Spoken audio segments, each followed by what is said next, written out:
What's up, everybody? We back. Your boys Onlockcast. Another week.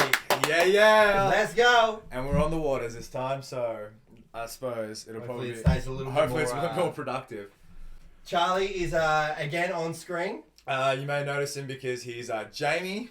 We were tossing and turning between him off screen and him on screen. Somehow he weasels his way. They say weasel, I say negotiator. So for the viewers at home, I suppose we're sorry that you have to look at him, but It is what it is. it is what it is. But that's not what this week's about. We got a very special guest this week. Very interesting gentleman indeed. A boy by the name of Anthony Kwok.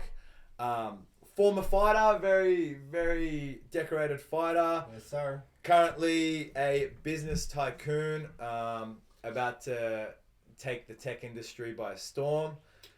Without further ado, Anthony Kwok. Let's go. That was fucking amazing. What's up, brother? What's happening? Welcome. What's happening? Thanks, bro. What's good? Man? Thank you for joining us. Thank you for an awesome fucking intro, man. Hey, Am I allowed to swear, by the way? I feel Yeah, like- absolutely. Yeah, go Okay, for it. It bro. could have been better. It could have been better, you know. I feel. It could have been a lot better, but I think thank you. I think I'm better at it. I feel we'll try him next. Cool. Read it. I feel like there's no way I could possibly minimize Kwokky's accolade in just one intro. You know what I mean? So yeah. why don't you do a just podcast You try instead? it. wait? Why don't we do a podcast? Instead of an intro, let's just do a Good podcast. idea. Yeah, cool.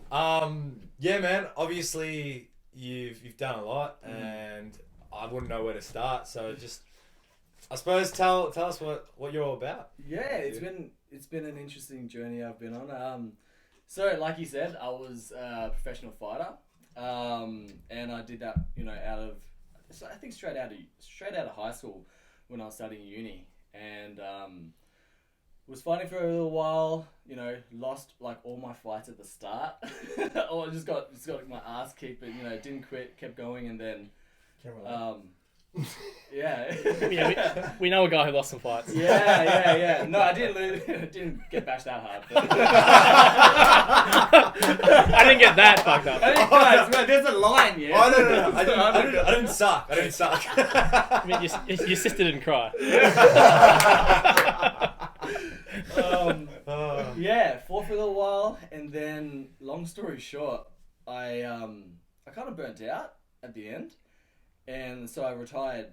And after I retired, I suffered 2 strokes simultaneously, and that was at the time of me actually starting my business. So I don't know, like, looking back at it, it's not that fucking bad. Maybe a blessing in disguise, maybe. Yeah. It was a massive blessing in disguise. Everything happens for a reason, sort of thing. Yeah, man. I was like, for the longest time I can remember, I was a fighter. That's who I was. And like the identity crisis I was going through was fucked up.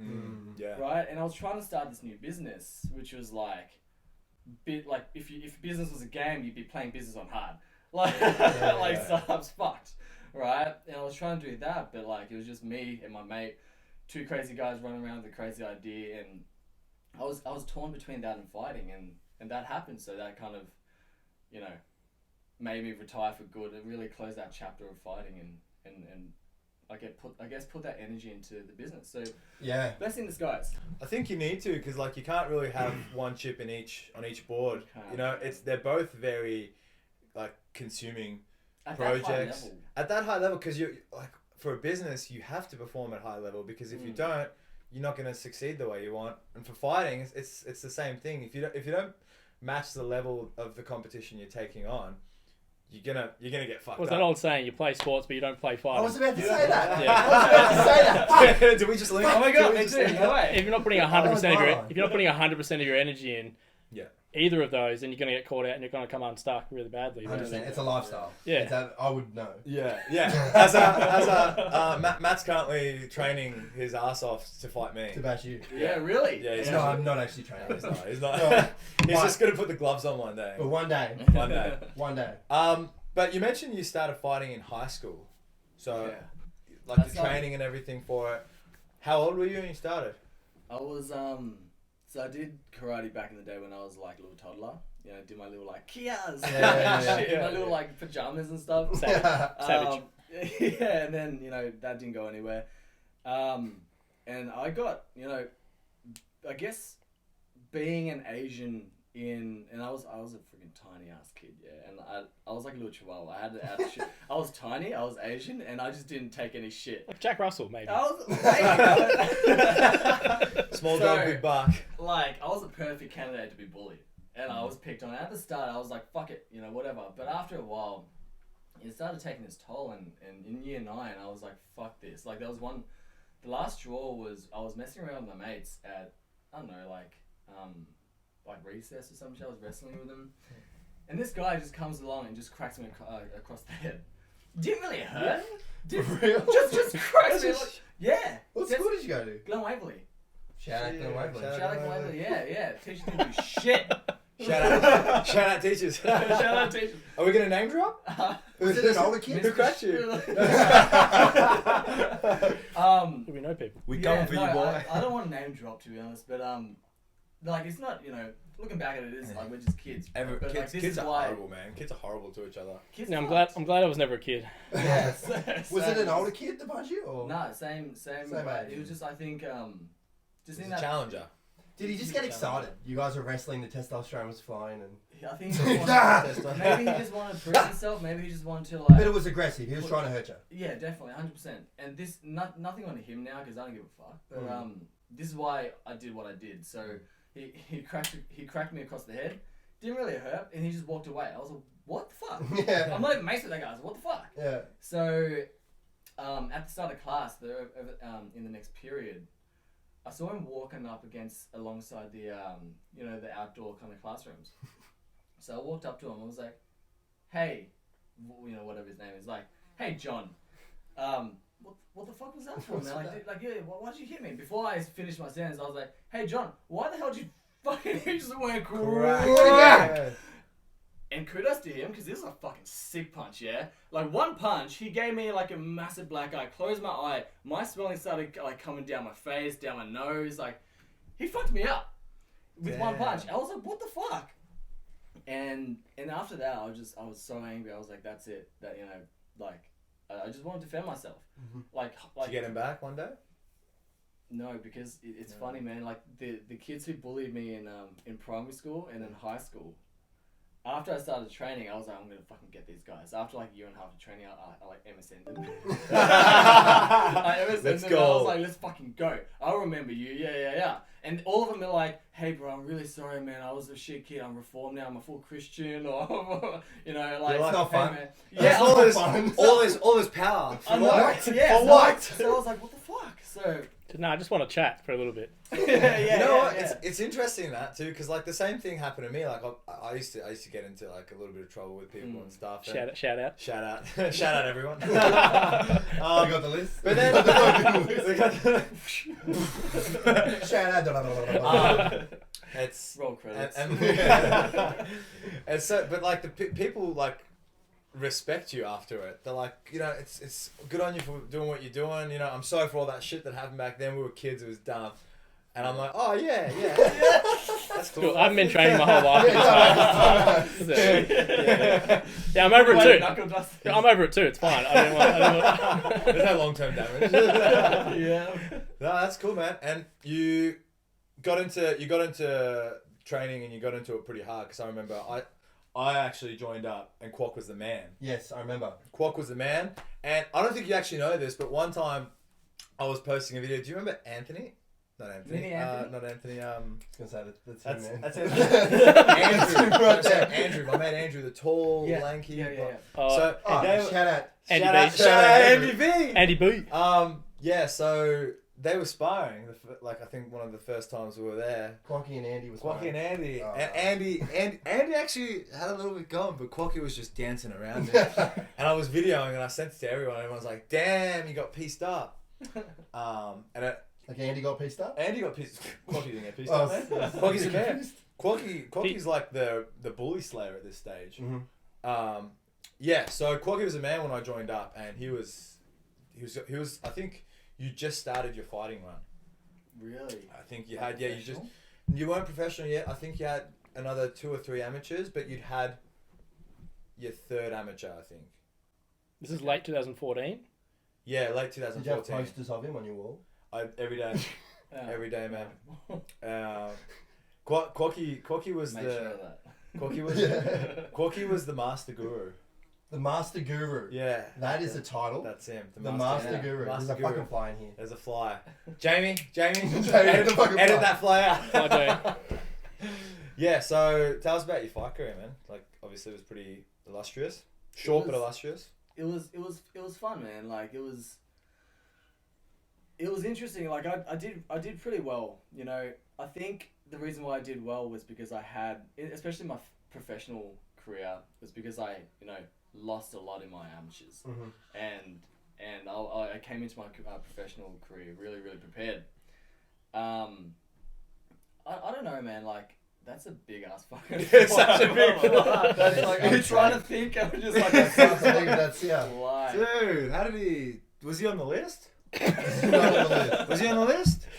I don't know, man. Like my fight career was cool. It took up all my time. Like you stay away from that microphone. Cool, everyone. Cool. It was cool, man. Like it was a dedication and a half. When I was 19, 18, 20, when all my mates was going out to to parties, to clubbing, picking up girls, or doing whatever, I was just fucking in a cave, just training away. Like during that time, I didn't see my best mate for like 3 to 6 months sometimes. It was fucked. But yeah, it had to be done because everyone smokes, everyone drinks, and There's not much room for indulgence when you're a fighter. my mate Scotty, shout out Scotty V. Shout out I Scotty don't V. fucking know how he does it. He has like a couple of titles, and he gets loose as a motherfucker at Some the same people time. can just Is do that it, like can't they? remember GSP on The Ultimate Fighter? He brought in his coach, the French guy. Is it Faris Zahavi? Yeah, and he comes in after a night of drinking. Like he's been out all night, and he just comes in there and he just beats up all the UFC fighters, for like 6 hours. And do you know what? It's actually there's so many people who can do it really well. You're pretty good at it though. Oh. Like you live. I You got to sit here and act. You wouldn't like go on a live. bender of such. I Literally, you know all what? of our fans know that. When you I'm live. when I'm in a fight camp, I'm pretty disciplined. I think maybe there's one time where we're in Thailand and I was training for a fight, and these guys sort of strong arm me into getting a bit loose, and it was all right, but it wasn't ideal. But like did you ever do that? Do what? Like Get a little loose in a training camp? Did you slip up at all in a fighting camp? never. Never. That's straight discipline. Never. That's straight discipline right We're there. trying to get a hot take then, weren't we? Tell us about the time we fucked up. We know the about time I fucked up and I got my ass kicked for it was the closest thing I can give you guys is I think I know what you're gonna say. do you? Okay, maybe. I don't know. Maybe you do. but points for effort. Like, You weren't there, bro. You weren't Confidence, man. Charlie's just trying to be like relatable. Like yeah. We were there. No, you go. You We were go there first. together. Oh You yeah, go. no, that one time. Yeah. You go. For sure. The closest thing I ever did like that kind of fucked me up was I ate like a foot-long Subway half an hour before my fight. Oh no. Oh! And I walked into that fight and I got my ass kicked. I did the same thing before my first fight. 2 hours before, I ate a big greasy burger with the lot from Fish and Chip Shop. What's wrong with you? I've never fought before, man. Was that your first boxing fight? Yeah. Was that Where the we one? got Was that the absolutely one? fucked Yeah, up? where I got destroyed. Do you know who can do that? Killed, man. Huh? Do you know who can do that? Who? Shout out Kingpin. He can eat a massive meal half an hour before training, any amount of energy exerted, and just doesn't even bother him. But fights? Yeah, fights are He different. does it and man. does jiu-jitsu and rolling.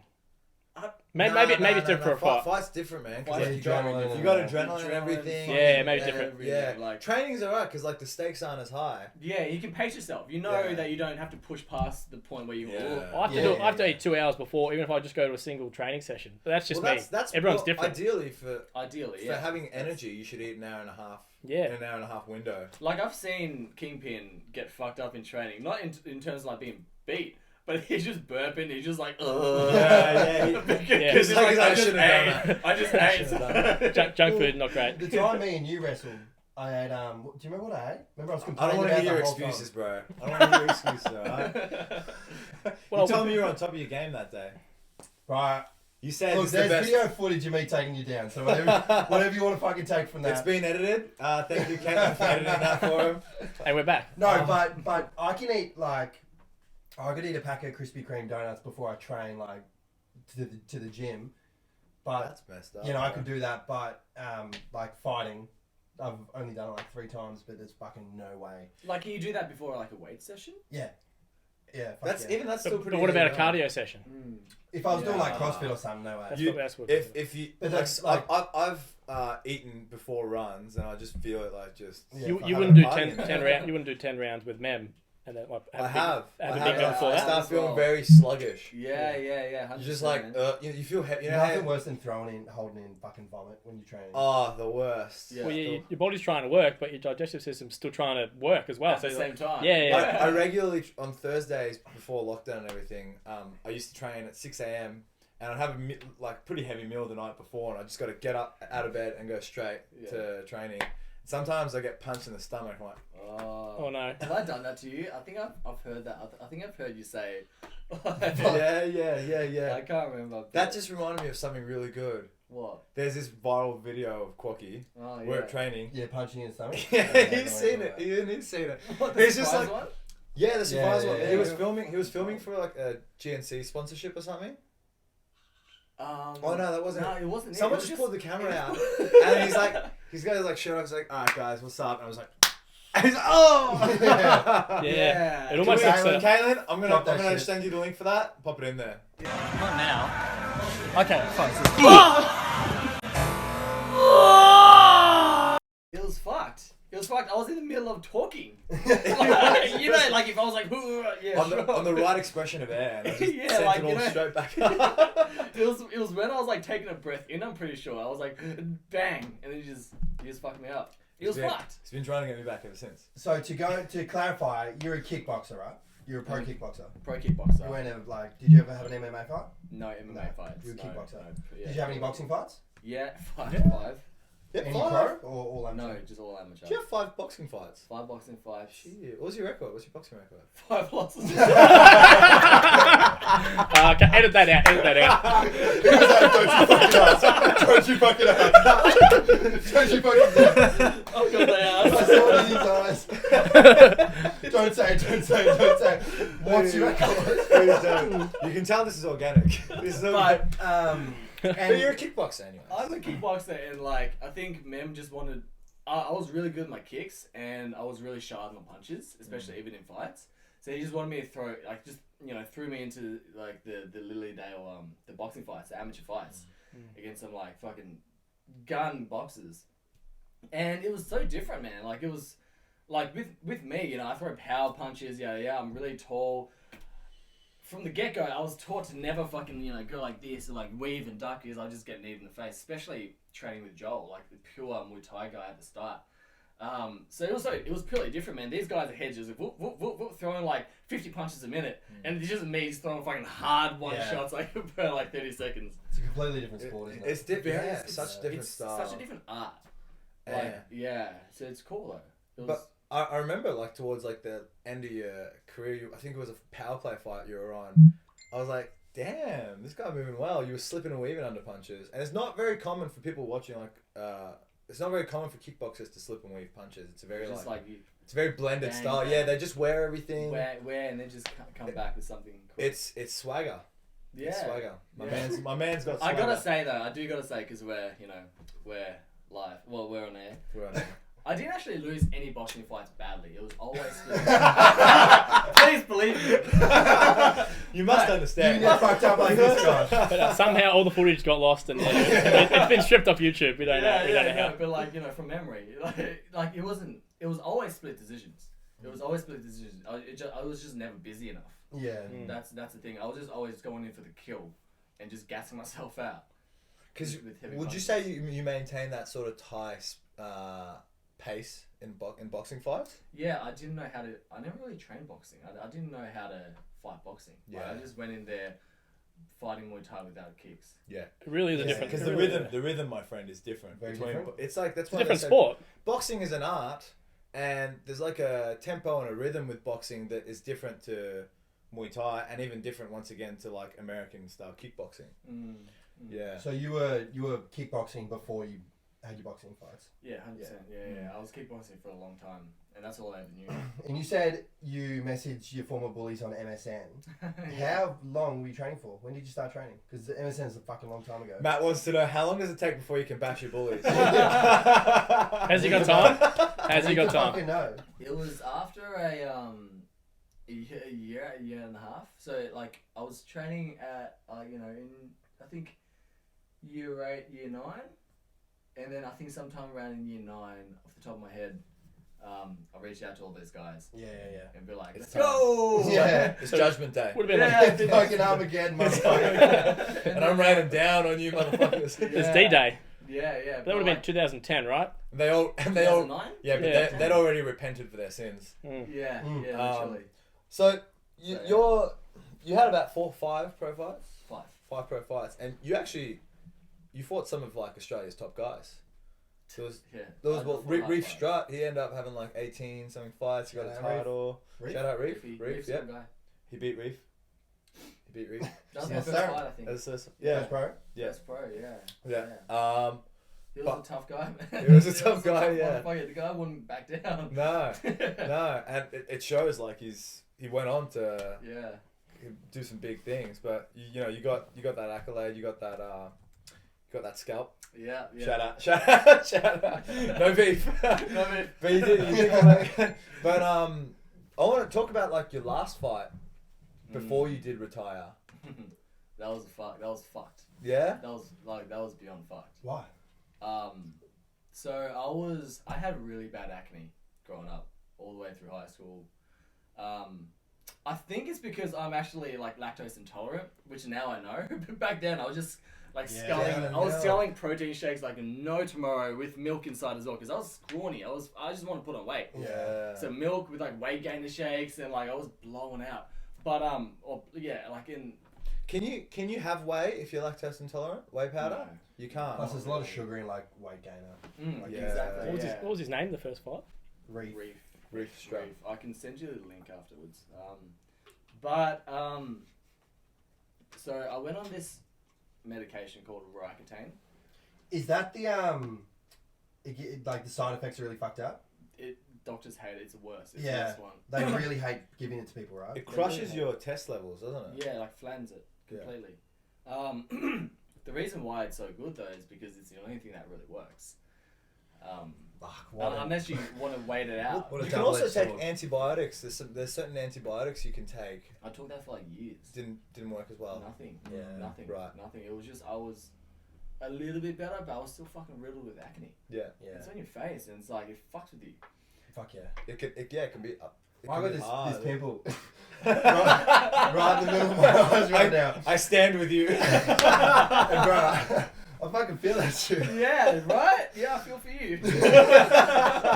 He's like, I've got beautiful skin now. But it gives it like depression, suicidal thoughts. Is that the one? It's very, very hard to feel good about yourself, and especially in public.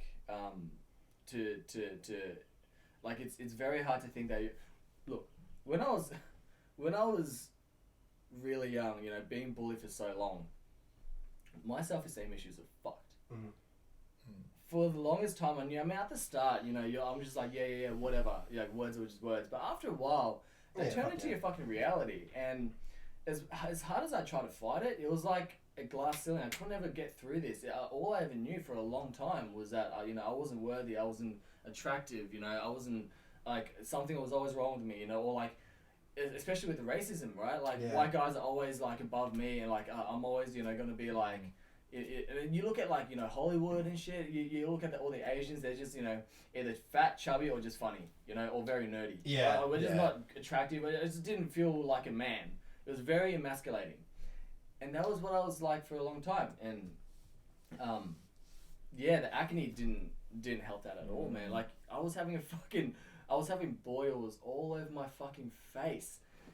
You have very nice skin now. I was just thinking, I was like, damn. Thank you. Plastic I surgery is fucking amazing. No. I hope the ring light's catching his skin. Oh, they should. Nice. They should. Thank you. And that shit would hurt, obviously, too. It hurts, but it's the worst when like you're talking to a pretty chick and she goes, You can just see You her. can see her, like, yeah. Oh my god, really? And then she looks up. I'm like, Yeah, my face is here. Excuse But me, I feel like growing up, like there's always that like like one thing you got to deal with, but then like you get older and you come into yourself and like now you are who you are with such beautiful skin. And can I off camera get your skincare recipe? Skincare recipe. I'll give you my brew. I'll give you my potion. No. He's obviously using some sort of homemade cream or something. Just on we'll like go back into the Recipe. the recipe and whatnot.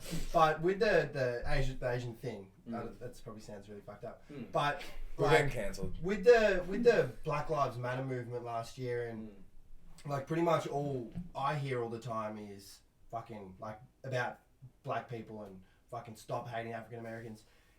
Asians are fucking left out of this shit. And like after the Black Lives Matter movement, about 6 months after, a couple like I don't know, Jeremy Lin, NBA player, he came out and he's like, any chance like we could stop being racist to Asians as well? That'd be great. If we could just put our name out for consideration. He's like, because it actually is a fucking real thing. It's a very real I would say Asians are probably the most. Especially more racism to, more ridiculous. especially in Australia, like this. Especially after coronavirus, there was that 100%. real. There was a lot of like bashings, racism, and like violence towards Asian people. They're definitely subjected to more racism, especially in universities. They're knocking back Asians because they do so well. Yeah. Like in America, there's a big problem. Like they were just knocking back Asians because they're, I guess, overrepresented. But they work harder. But they got a different work ethic. Us lazy Caucasians and Middle Eastern men. Hey, we got the same work ethic, man. I gotta say though, right? Like I think what everyone's talking about isn't really the COVID stuff now. Like the COVID stuff now, it's bad. Fucking Granny's getting bashed, man. Like it's. That's fucked. It's fucked. But that's not really. That's just like everyone jumping on a trend and just putting blame on this one big thing. I think what I'm talking about, what Jeremy or a lot of people talk about, is just like that. I think that thing we all grew up with, where like Asians are, just portrayed, especially guys. Asian guys are just portrayed to be not as sexy, not as attractive, and like your best friend kind of thing, and like a bit dorky, and just like a bit more of like a lower less class. masculine, because they're never really like. We base a lot of our ideologies of what everything should be on movies and stuff, and in movies, like you mentioned, they're never really like the strong masculine protagonist. No, except Tokyo Drift. Except that. That guy. That and Jackie Chan. And Jackie Chan, man. These three. Yeah. But, like, I hated bringing it back to, like, women, but even, like, picking up women. They did a study where a guy, an Asian guy and a white guy, I think it was America, but it's, like, similar kind of culture. Could be the same level of attractiveness, could be, same career, same everything. And for a girl to see them as equal, the Asian guy needs to earn, like, I think 135,000 more per year to be on the same level or some shit. But I suppose that's not that bad, is it?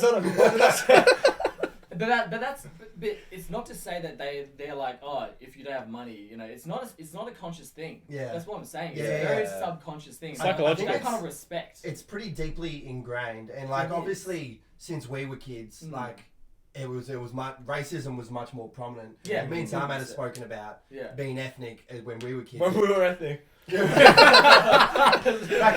out to my ethnic dad. My man's African, 50% African, right? Yeah. No, but about Samad growing up ethnic. Yeah. It's much different to like growing up Asian now or. It's definitely I feel like it's now getting better. It's getting so much better. But it's still I feel, and like again like. In America, the black racism might be a bit more of a problem, but I feel like the Asian, it's friendly racism as well. What's it called? Casual racism? Yeah, it's like, oh my god, the girls, like, fuck, I don't want to sound cocky, but like, all I hear is like, oh my god, you're so good looking for an Asian.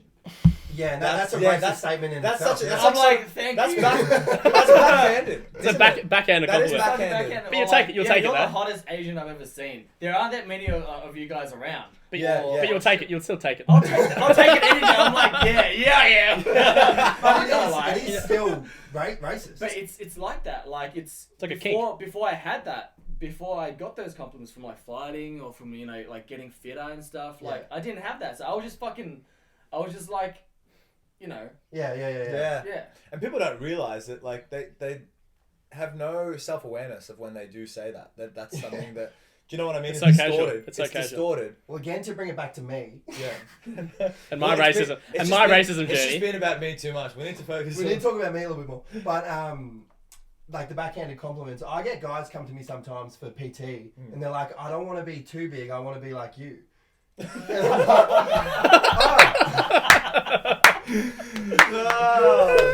Thanks. Thanks. Yeah. I don't want to get like too jacked or anything. I just want to like have a body like yours. I'm, thanks, man. Yeah. I suppose I'll take it. Whatever. And again, it's like first world problems, but like But it's fucking shut the fuck up, everyone. Shut the fuck up. Can't someone just come to me and say, I want to get jacked like you? you. As jacked as you. As jacked as you. Oh, But it's just people don't realise what they're saying. Yeah, It doesn't come out of a harsh place. It's coming from like, a good place, but it's like, man. Yeah. And especially when you're struggling with the self-esteem thing, like. Especially when you're struggling, it hits home hard. Like you don't see the compliment. I want to have a body like yours. You see the negative. What it actually means. I don't want to be big. Yeah. Do you know what I mean? Yeah. Because in most cases, they'll probably think of it like, for example, someone will think your body is their ideal body. Their ideal, yeah. And instead of taking that away from it, it's, you know what I mean? You get the wrong message. It is though. It's all about perspective, right? It's that's what life is, and I think it really stems from our the values we have, like the way we see the world, like our kind of self-consciousness. Like self-esteem. Yeah. I think like that's why people so tunnel vision in seeing things like correct. Way. Yeah. But also, I feel like language is also a very underrated thing that not many people put weight on, because if someone does say that, what they mean in their head is obviously a little bit different than what it's just come out as. Yeah. And I feel like the language that gets used isn't always correct, and I think that's because people don't really need to hone in on it. It sort of goes into what Charlie was saying. I was just thinking that, yeah. When like learn shit, so you can portray yourself, portray your argument. Do you want to help me out? I can't remember. No, just educate yourself so you can better handle yourselves, and you're not really offending people, I guess. Were you going into what I closed on the segment? What you closed on? Oh yeah. Just I guess getting educated and being able to articulate yourself. So and. I guess if you've got to talk about something, if you don't know what you're talking about, I guess just don't speak. But a lot of these people don't really... It's better if you don't speak. A lot of these people don't really know they don't really know they're offending you at all. So I guess, yeah. But I want to move back on to the fighting thing now that you're beautiful and we've all established that. And, pull up a clip. Pull up his fighting. Yeah, so speaking of fighting, speaking of this guy really wanted to get close to your face, I think. You always get the best seat in the house. Well, I want to tell you, in between two Greeks there, that's dangerous. I'll tell you what, it took me half an hour to get He's throwing bombs. He's swinging for the hip. Hey! He gets straight back up, though. He's up early. How stunned is Can't get this man down. Gee, I'll tell you what, I made that's that very mistake in my fight, Stan. That's very disheartening. It's very disheartening to get knocked down in a fight, like, especially early. And Jam, you know what? It takes fucking a strong mindset. You picked a good video, Charles. I did, didn't I? That quickly, you've got 8 seconds to really, as a trainer and a fighter, comes back again. This could be stopped early. Yeah, he's in trouble. One more time if he went down, he would have had to. And you're right, John. Should have just taken a fall. Should have just ended it. No, but that's what I'm saying. Like you get like you got dropped twice. Oh, he goes for a flying knee. That would have put you away. But it didn't. He's It didn't. But it fucking the didn't. mirror balls just above the ring. For all our viewers too, a 4K1 card bar, one Muay Thai fight. All spinning back fist just missed as well. So what happens at the end of this fight? This guy's just throwing everything he has. Look at that slip, fresh slip. AJ Garant is the real deal. The whole fight I And what a actually comeback lose by by 1 He point. was gone 30 seconds, AJ. And like it was because I got dropped the second time. Yeah. That he got so many points for that. Was that in one round? The That two was in one droppings. round. Yeah. To be fair, you actually get. It would have been 8. I think so. 10-8 round. You clip him there, and he's But taking. overall, like you controlled most of the fight. I controlled most of the fight. It wasn't very dominating, but It's enough to like take him. it was enough to win two rounds. Like I was keeping busy.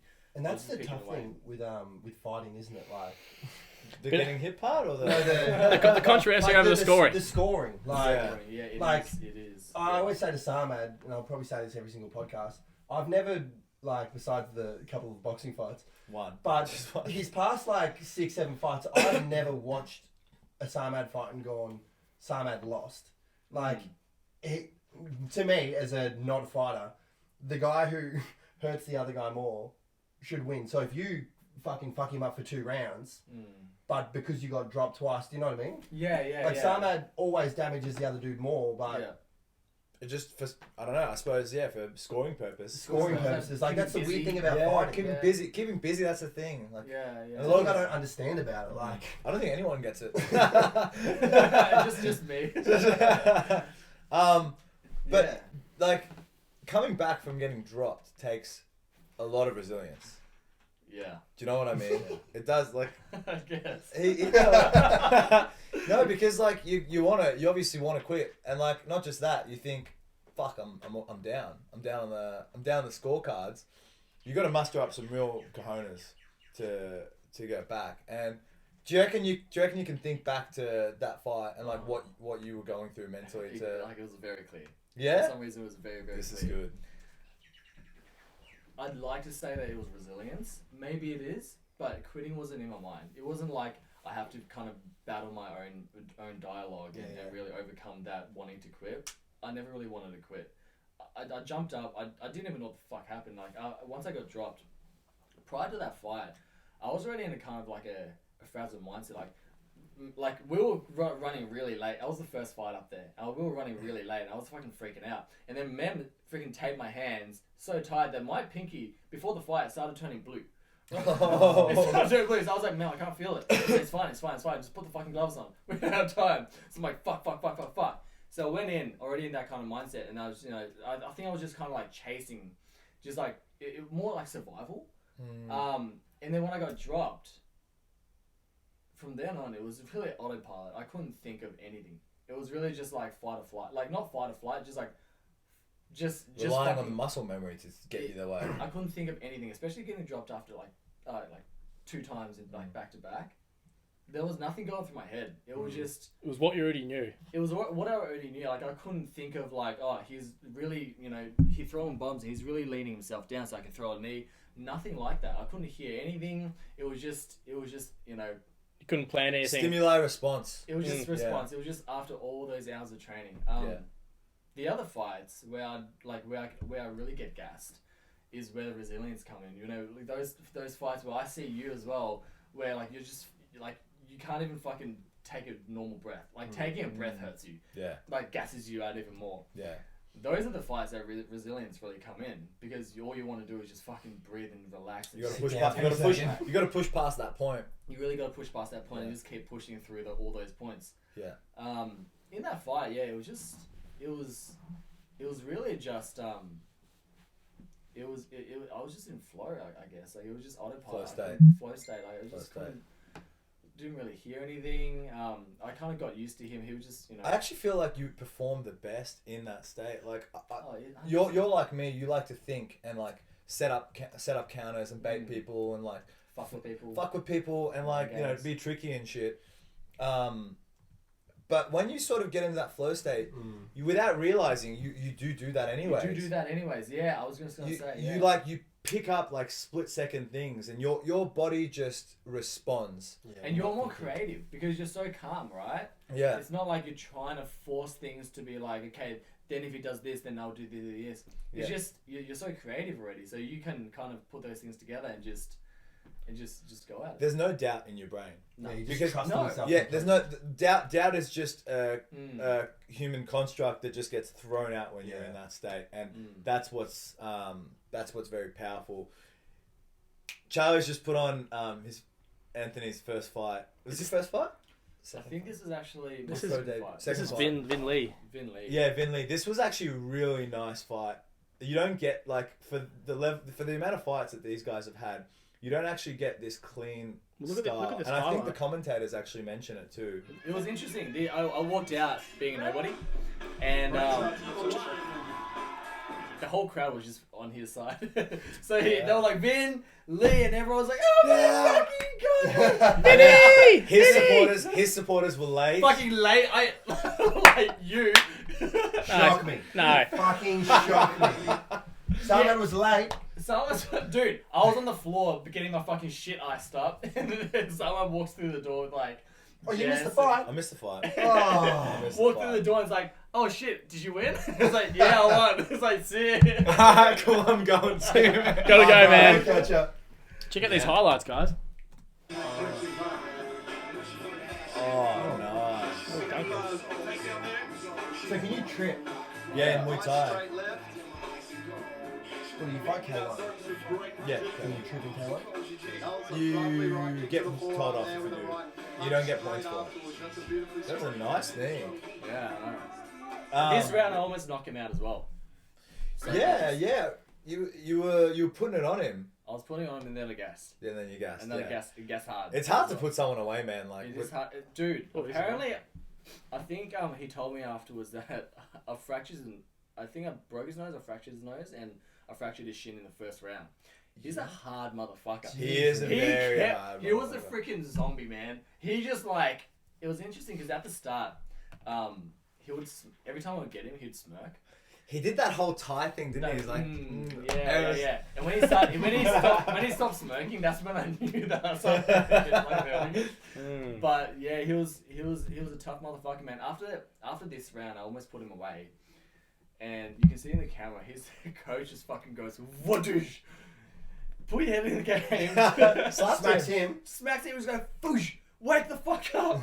Kwok is just from his corner, like, yeah, take that, motherfucker. Oh, that was an 8 count. He's actually gone on to make to start up his own gym. Yeah, he's good. It was cool, man. Like, I think the main thing that I got out of my whole career was that I was such a timid kid that I was such a weak kid, growing up. Small frame, I was scared of the world, big aspirations, but the kind of I felt like I was so far behind from everyone, so far from the person I wanted to be, that I went to fighting, and I put myself in these situations where I was scared shitless, like before every fight.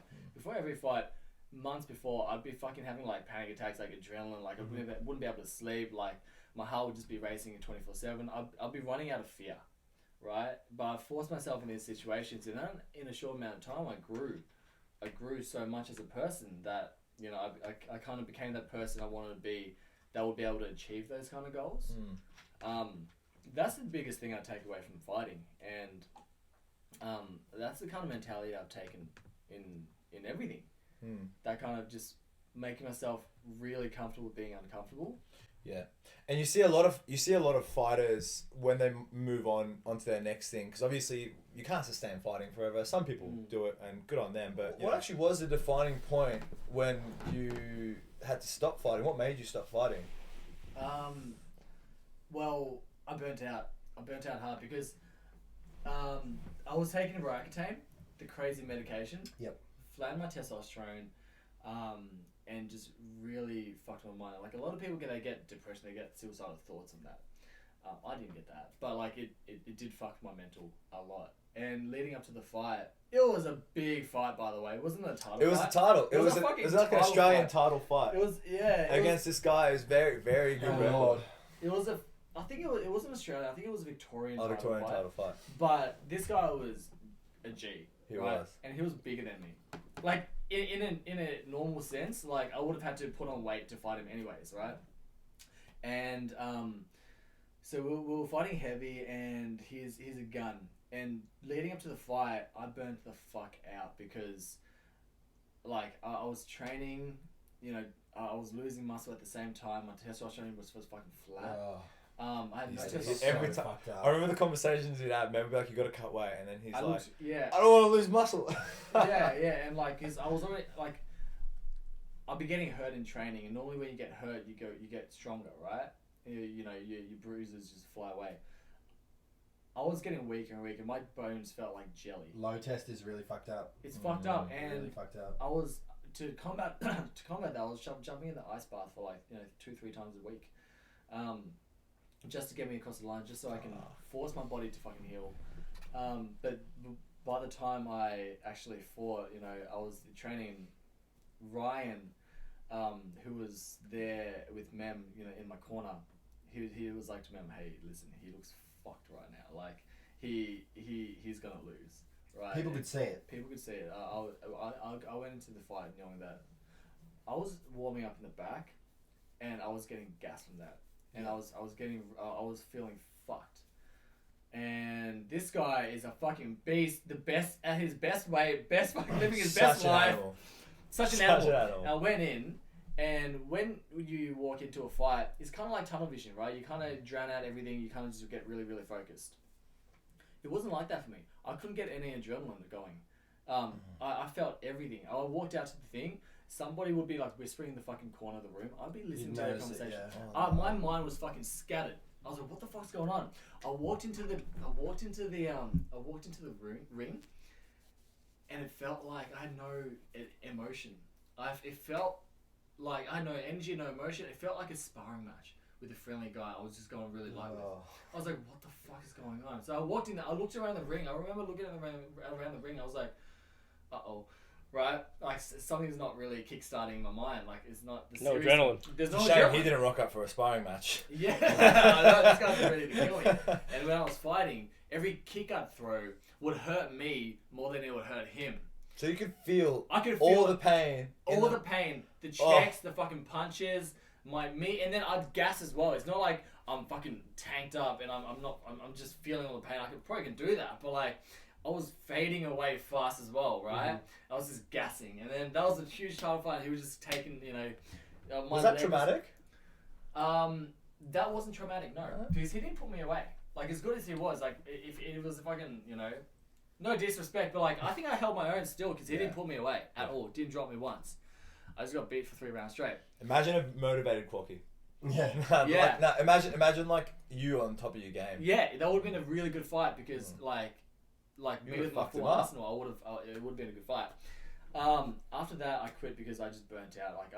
Like emotionally, like it took me like a year, 2 years to recover from that. I just didn't have any drive, any ambition. I was kind of lost. I was like all kinds of fucked up. I didn't know who I was, why I didn't have any confidence. I didn't have any happiness, joy. That it was all gone. I felt like a zombie. Yeah. Did you ever plan to come back to fighting? I didn't. No, I didn't have any. I didn't have that drive. I didn't have that that one. I didn't know what the hell I wanted. For the longest time, I knew what really excited me was me standing out the stage, walking out, feeling that exhilaration, right? That was all I ever knew for a long time, and then I lost that. So what is life, right? I was so lost. Like, I didn't know who I was. My whole identity was a fighter, and now So you mentioned before you had 2 strokes. Is it 2? 2 strokes at the same time. Like, that's at the same time. At the same time. Pretty crazy. A double, like, is that one through like each sort of? No, two different parts of the brain. Yeah, 2 different parts of the brain. Yeah. So I got my neck cracked. When is all this? Maybe a year after I retired, like 6 months after I retired.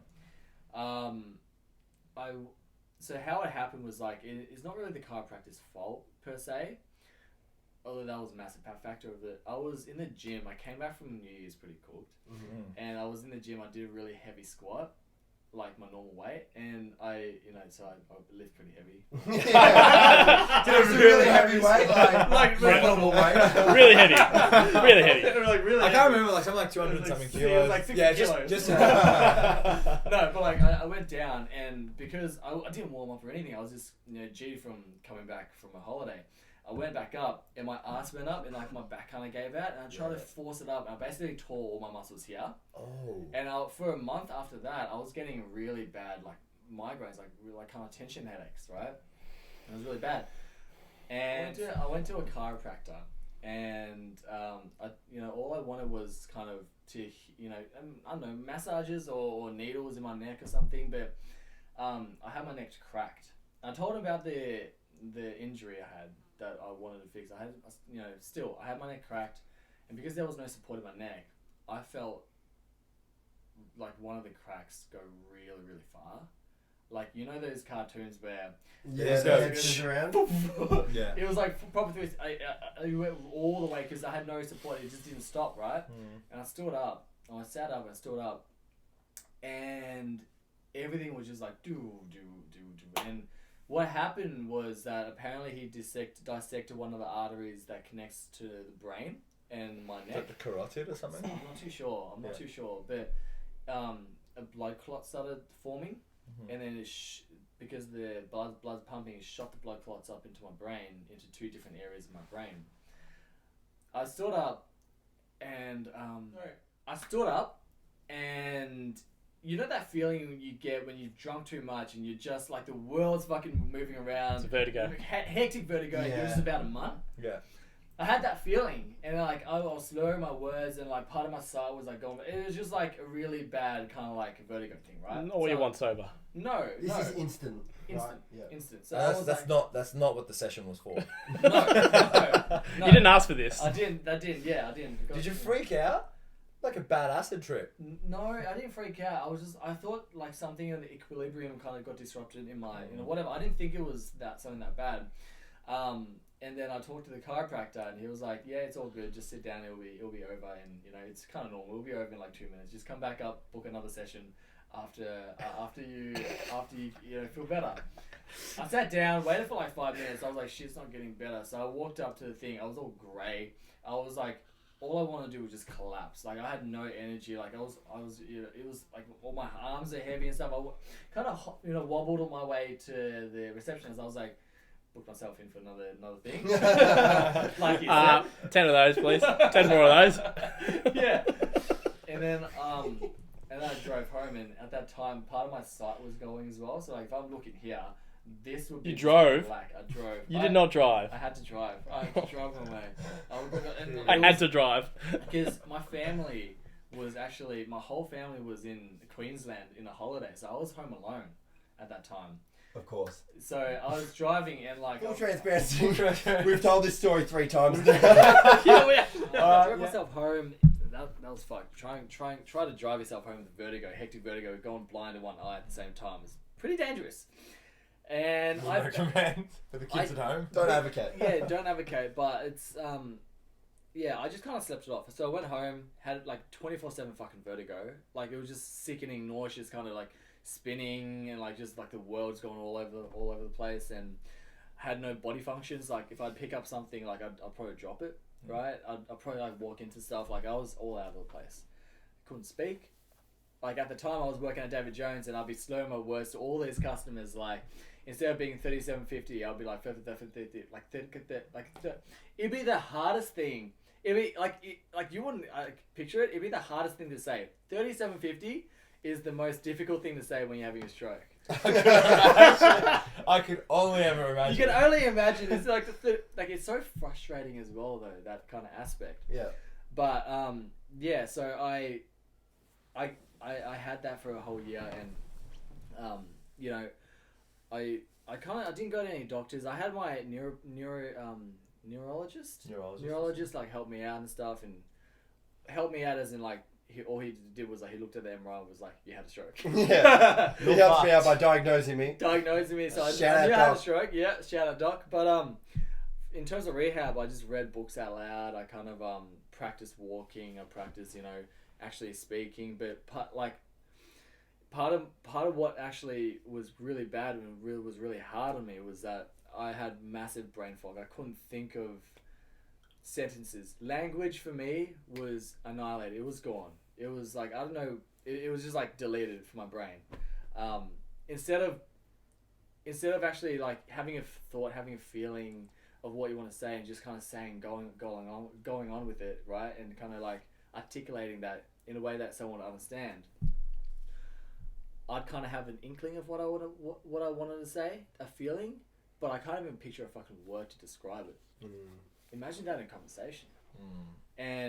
And even if I could get a sentence out, I wouldn't be out, like everything else would be like a mind blank. Like that kind of feeling when you're looking at a person being like, what's his name? Like what was that guy's name? That feeling 24/7. I hate when you're having a conversation and like mid-conversation you forget. I could only imagine that happening every conversation you have. And that was during the time when I was trying to get Zilio started, get everyone to believe in it, and like Trying to get investors. trying to get You're fashion pitching. labels on board. The man likes a challenge. Think about it, just believe me. Please give me money. Give me money. We can make $37.50 billion. So that was. Were you freaking out at that? Were you freaking out like? I didn't. My fighter's mentality. I couldn't let myself freak out because once I let myself be like, fuck, then it just snowballs. Yeah. It's like you have to be like everything's gonna be like there was no room for any fear or any doubt. Self-doubt, yeah. Self-doubt. It was just I just kind of was like it's gonna be done. It has to be done. I'm gonna get it done. Yep. One way or another. There's no guidelines on There's that. no guidelines, but like it was like I'll try whatever the fuck I need to do to move the needle to get me some progress and I'll be fine. So that was that. And it kind of came back after a little while of kind of training myself. I'm still learning how to speak. I'm still kind of really conscious of like saying the right words and shit like that. If I'm talking to a stroke coach, they can pick that up straight away. Oh, for real? Yeah. Straight away, yeah. But the biggest thing that I kind of dealt with, which you guys already heard, was the emotional part. Yeah. For a very long time, I couldn't process emotions normally. And it was killing me. Like for a long time, I was in denial about this because I didn't. Emotions is such a conceptual thing. It's kind of what you feel. You can't really control it. So what do you mean? Like you were too emotional about it? No. All? He wasn't emotional at all. I wasn't like I couldn't process. We got that. I couldn't feel any emotions. It was fucked. Yeah. It was really bad because. Like, I don't know. If to me, I became really logical and not really emotional. So for example, we'd hit massive goals in Zilio. We'd get heaps of investment for that time. Everything will work out. I'll be like responsible for hitting that goal, right? And everyone will be celebrating. I'd be like, I'd feel nothing. I'd be like, cool, on to the next thing. Right, it's not even like me putting it on. I'm just like, okay, cool. Like shut the fuck up. Yeah. You distracted me. Now on to the next thing. Yeah. So I was really kind of like, in a way, kind of good because I was like a robot. Yeah. But I was kind of like a psychopath at the same time. Yeah. And I didn't want to be like that, right? The type of person I want to be is I want to be able to connect with the people I surround myself with. Were you aware at the time that's how you were like? No, not for a major part because I might have been, but I probably was in denial about it so much. So is this something that was identified to you in retrospect? No. So when my grandma died and I couldn't feel sad about it. Like I was like TMI. I was looking at a fucking dying body. Like she was saying her goodbyes to me. I couldn't fucking feel anything. Damn. You close with her? I'm very close with her. I fucking love it. Like she brought me up. Like it was. Do you guys get that? Like it's Worrying at You're the like, time. what the fuck? Was is that going when on? you started to clue on that you're really not feeling anything anymore? Yeah, pretty much. It started a little bit before that when I was, I'll be arguing with my girlfriend and like I kind of, I noticed subtle things, subtle differences. Like if I'm talking to you, I might have and you're telling me a really sad story. I'd always kind of like, I'd be pinching myself not to laugh. Not because I think it's funny, but because you know how like your emotional level's down here, my emotional level is like right up here. And when you're connecting with someone, you kind of connect like emotional, right? Yeah. That's how you kind of connect deeply. I couldn't, as much as I could, and now I just feel awkward. So you're telling me about your fucking dead cat, and I'm just up here being like fuck, and I'm like just kind of smoking. People would tell me the worst shit. And I would be like, I'm so sorry. Like, I don't actually think I'm laughing in uncomfortable situations. That would happen so often that it's not a good thing. Yeah. In business meetings, I'd do that because I feel out of place and awkward. So it was getting in the way. I was like, what the fuck? Where's that coming from? And then my grandma thing happened. And it, as much as I wanted to feel sad and die inside, I just couldn't. Mourn. I just couldn't mourn. It was disgusting. It was a feeling. I fucking hated it. And then, yeah, that happened for a little while, and I was like, what the hell? So, one day. So what was the actual thing that? The emotional thing. No, stop. Where was the turnaround point? Like, how did you bring yourself together? Yeah. Yeah, so right now I'm still a psychopath. No, there was no turnaround. What turnaround? Is great. Bold of you to assume. I went to a park with my mate one day, and we had a bag of mushrooms. Oh, yeah. There you go. Of course. So this was like about a year after I actually had the stroke. Mushrooms fixed you. I had a bag of mushrooms. I had quite a bit of mushrooms. Mushrooms fix everything. Not that much, actually. I didn't have that much, but like, it was a decent amount. And from living life with no emotion and no kind of like that color in life, I was in the middle of a trip, and then slowly but surely everything, like I was just like, whoa, this is a sick trip, right? But then I don't know, after like an hour or two or three, like everything started connecting, and like all this like tidal wave of emotions, all these memories started coming back, all these like the pain of my fucking grandma just fucking hit me in the fucking face. You started feeling everything.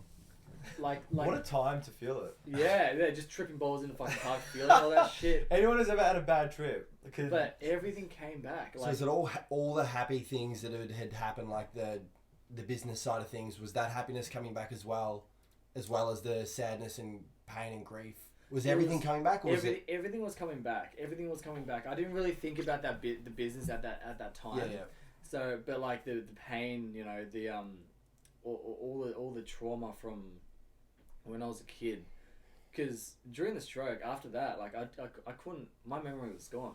Very disconnected. It was very disconnected. I couldn't actually relive my childhood. Right? It was like everything got deleted, like a clean slate. It was like, and they were the best times of my life, right? That's what made me who I am. And so I kind of, everything started coming back, like all the bliss, all the emotions, it was fucking magical, all the like, every single memory, all the heartbreaks, everything that came back, and then my freaking grandma's death hit me like a ton of bricks, and it hurt. That's it. So much. Like, it's not even like over an extended period of time. It all just happened at once, and then the fucking awe of like life, that kind of like wow, that factor, like it nothing was there before. I was looking around, I was like, wow, like life is so beautiful, kind of thing, like, as you would on mushrooms, right? Yeah. It was amazing. And then after that, I think to a certain degree, like I could process emotions a lot better. I could talk to a person and, you know, really feel what they're feeling, and kind of, you know. So at the time, what was your experience, a good one or a bad one when you're on? I could imagine like an overwhelming one. It was a very bad one. It was a very bad one, because before, when I used to take mushies, I'd be like loving life. Like it would be like an adventure. Yeah. Right. And then you know, you might come across, you know, you might take something out of it. You might get like a bit of, you know, insight from it, and you'd be like, okay, all my problems aren't that big problems, right? But overall, you're having a good time, you're kicking a soccer ball with your mates and whatever. This one, I was holding on to control by like the tiniest thread. Yeah. Like I was so close to just acting out, doing something antisocial, like punching my mate or some shit. Little does he know. Because it was just so overwhelming. I think so. But also, I just didn't know how to fucking get. It was like process all so these emotions. uncomfortable. It was so it was so unbearable.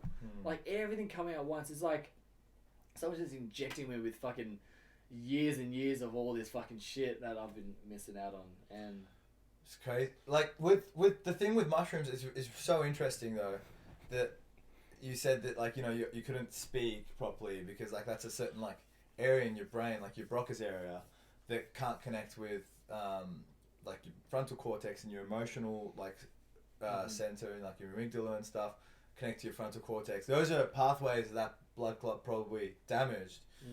And the crazy thing with mushrooms and most psychedelics is that in the studies they've done, they found that it rewires your brain circuits. Yeah. So like if let's say your one area has to connect to the other to strengthen that area, when you usually like you could re-strengthen it with like a neuroplasticity. Therapy. Over time, kind of thing. Over time, like Learning. over like learning like 3-4 Yeah. years, it would take you to do the rehab to strengthen that area. On mushrooms, that can happen like that because the actual drug stimulates the Neural pathways. neural pathways to reroutes it. build.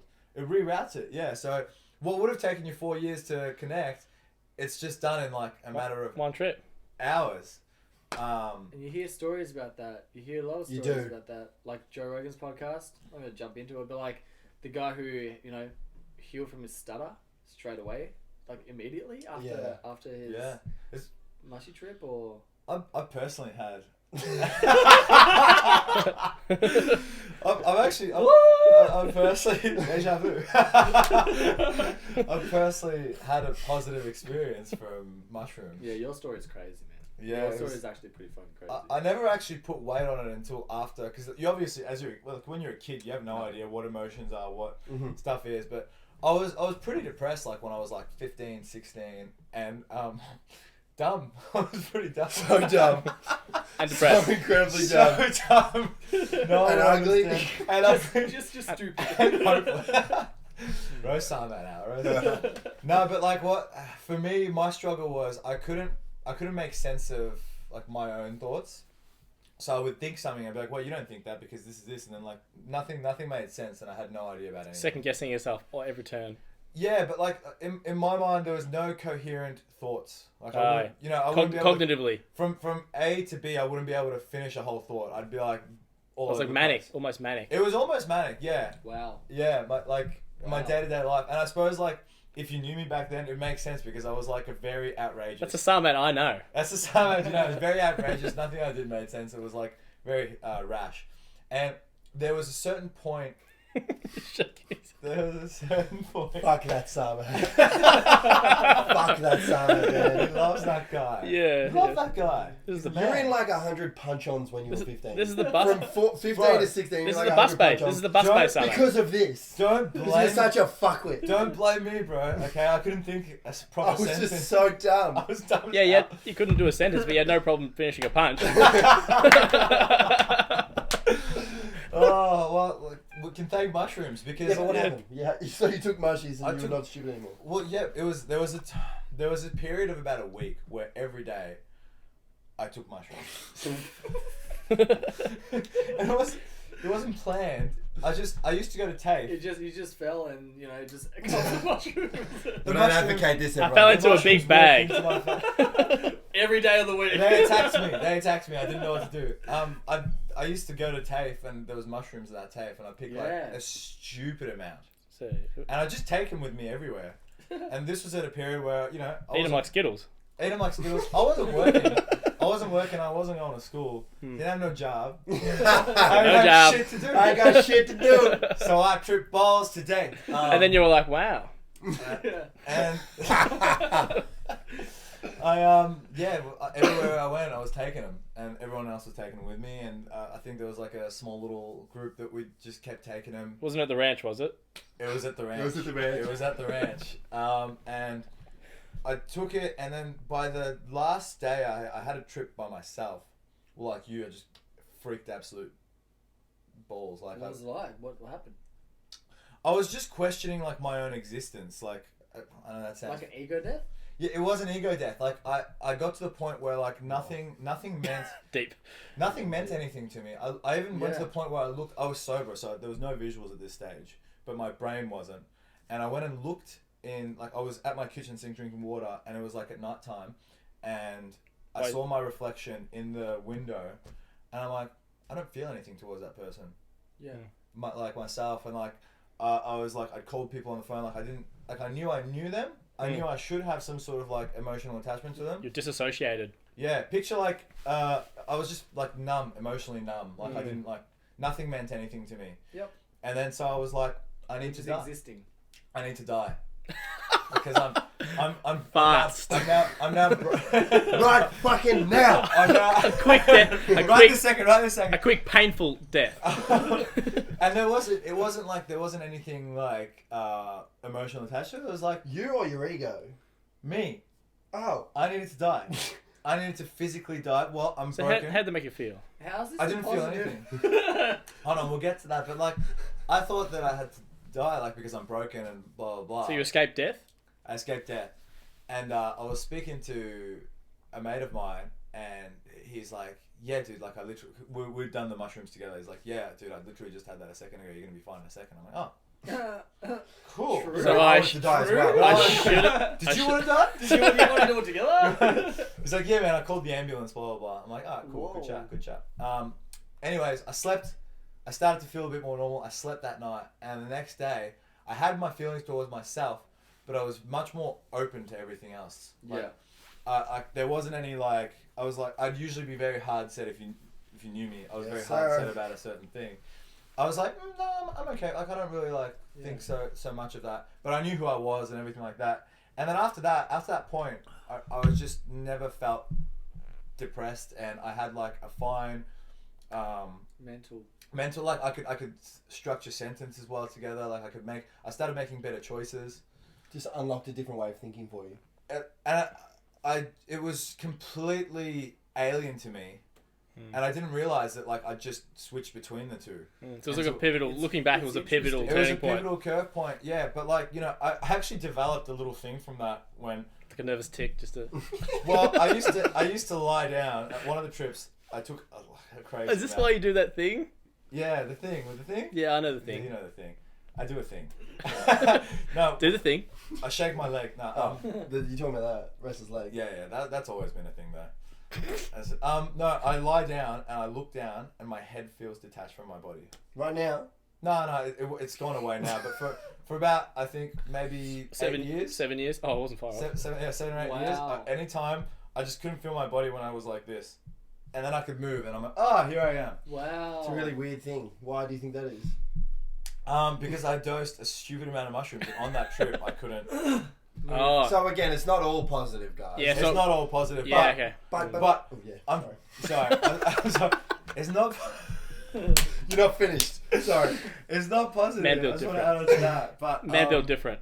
But if you've had a stroke, or you're experiencing depression and you want to fix yourself, then It's Try an interesting as alternative well route. because like one thing about you that I've always admired, right? I've never really said this to you, is that like your outlook, like you're always so, like for me when we were kickboxing, right? I'll be like always down in the fucking not dumps, but like ready for war, fucking like filled with like fueled by my anxiety, my fear, and everything, and like really just like not in a place to fucking make a joke. You on the zone. In the Spirits. fucking zone, but like a bit too much, right? Like there's one where like you're just like, I'm fucking ready for war, I'm ready to go out, and then you go out and gash yourself, and you're like, fuck, right? And this guy's taking the piss. This guy's just taking the piss. Like before his fight, he's literally like cracking jokes, and like that's the kind of mindset you needed to be when you're facing danger, not like trying to fight your fear and like trying to double down, like trying Adrenaline to compensate and like you were so like no matter what, you were just like you always had a really positive kind of outlook and that energy, and sometimes I'm like, what the fuck? just go on Like, drugs. yeah, like how, right? And I was like, maybe because he wasn't fighting at that time, or maybe but then right before a fight, even like a bigger fight than mine, you'd be like in that, like it's like that, whatever, he's taking the piss kind of thing, and then you knew how to kind of like just shut it off and just do the work. And I'm like, wow, like that's insane. Like that's a very, very strong quality. I definitely think that I didn't have that before that period of my life, because I wasn't even able to think philosophically, which is probably which is what has helped me get to that point, like before fights. You were very angry back then. Very angry. Very angry. Yeah. So it's given you your logical reasoning that you base on like all your university life and all your study life. Well, I didn't have logical reasoning before. You didn't have that, so it's given you that foundation. I never used to delve deeper or question like why I would think. In that time, that week, I really did a lot of self-reflection, like very deep, like uncomfortably deep.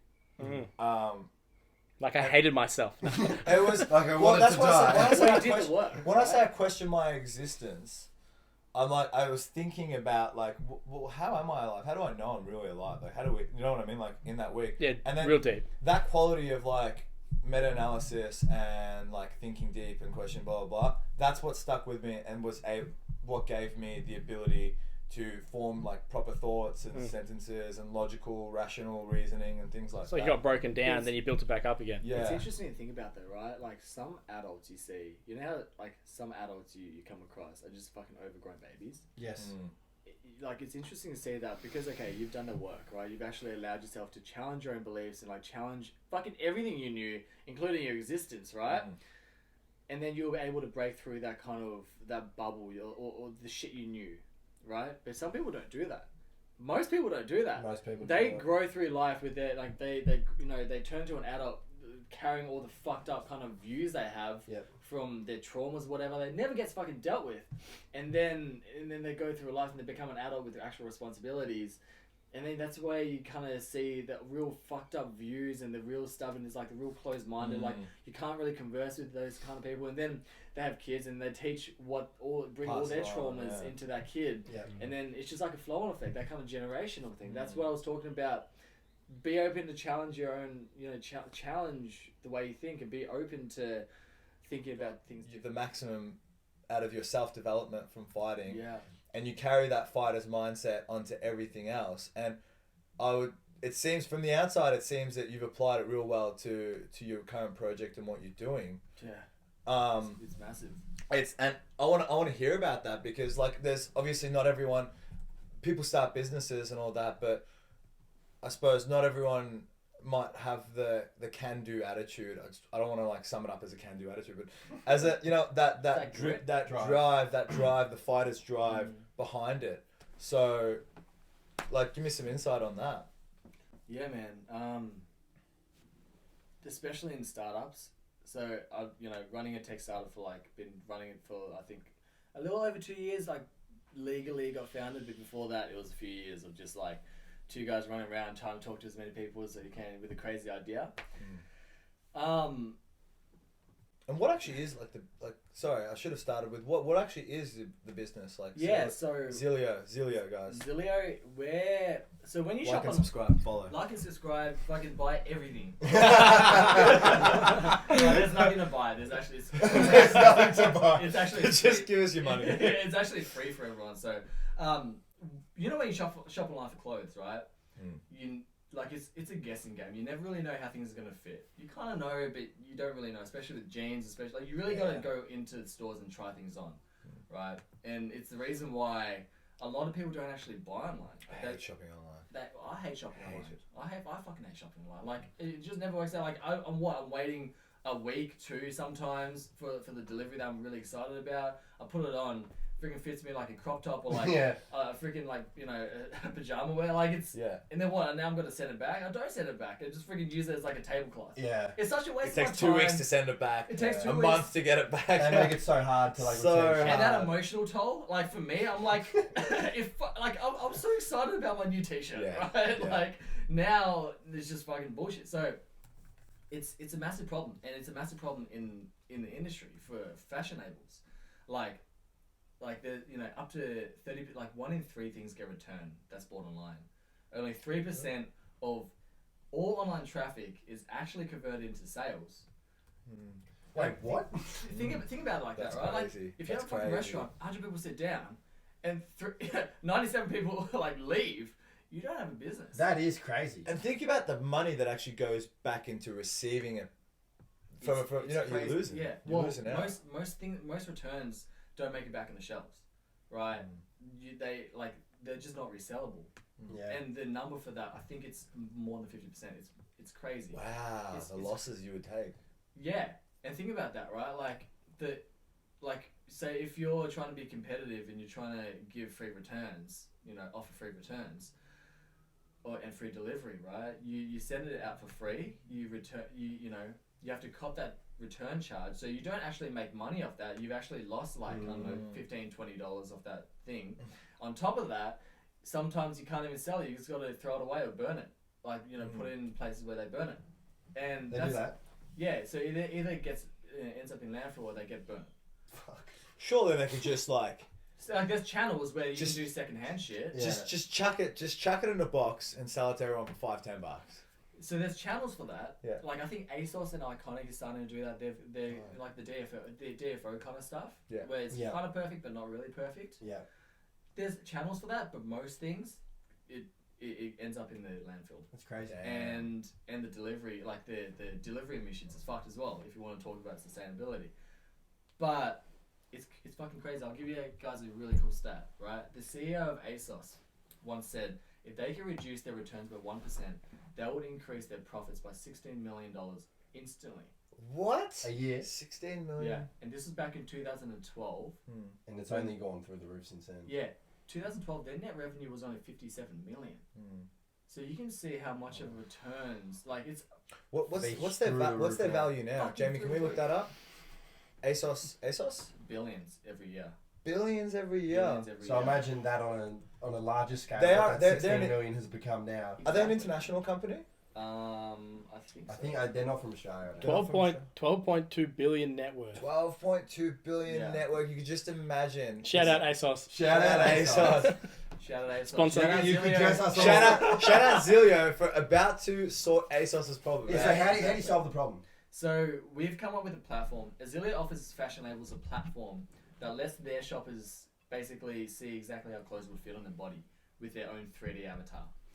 And insane. That's crazy. So it basically all it does is it plugs straight into the your Shopify or ASOS, and when shoppers go like look at clothing next to the add to cart button, there'll be a try it on button powered by Zilio, and from there, you can either log in or sign up and create your 3D avatar. But from there, you'll be able to use in your avatar see if you're looking at a pair of jeans, you'll be able to see how the jeans would fit on your body on your 3D avatar against every single size. Do you load up your dimensions? Yeah, so we're still early stage at the moment. So the way you create your 3D avatars is with like a measuring tape. Yeah. Over the next few months, you're going to be able to scan yourself with this smartphone camera really accurately. Damn. And that will take like 5 seconds.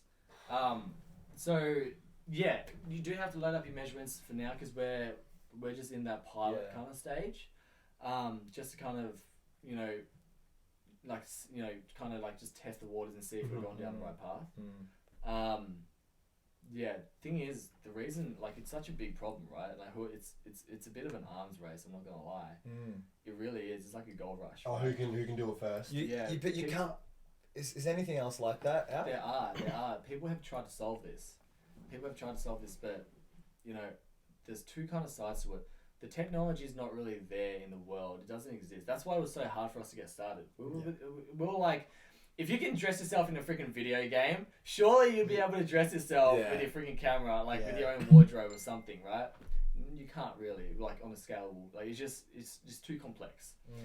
And because it's too complex, all the other solutions, everyone in the world, if they have a really good solution, like you'll be able to see the garment on your 3D avatar and like fully rendered and everything.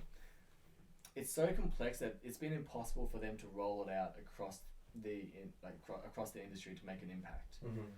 And the reason for that is that shopping, like fashion labels have, like you would know, they have product ranges that are huge. Each store might have 500 different styles of clothing. And they also have really short lifespans, right? It just costs too much, and because the technology is so complex, it costs too much time and money for virtual fitting rooms to replicate their solutions across entire product ranges, which might be obsolete every season. Yeah, because there's winter, spring. I would imagine there comes a point where the money they would have to spend on that would outweigh the money that they spend on returns and all that. Exactly. So we found a way to automate that process. So, like, I'm not going to go into depth. Yeah, don't spill your secrets. Because we got fucking people watching this. There's not many, but there's some. Yeah, so we found a way to automate the process of turning garments digital with the simple, with the really simple stuff. So, let's not touch on that anymore.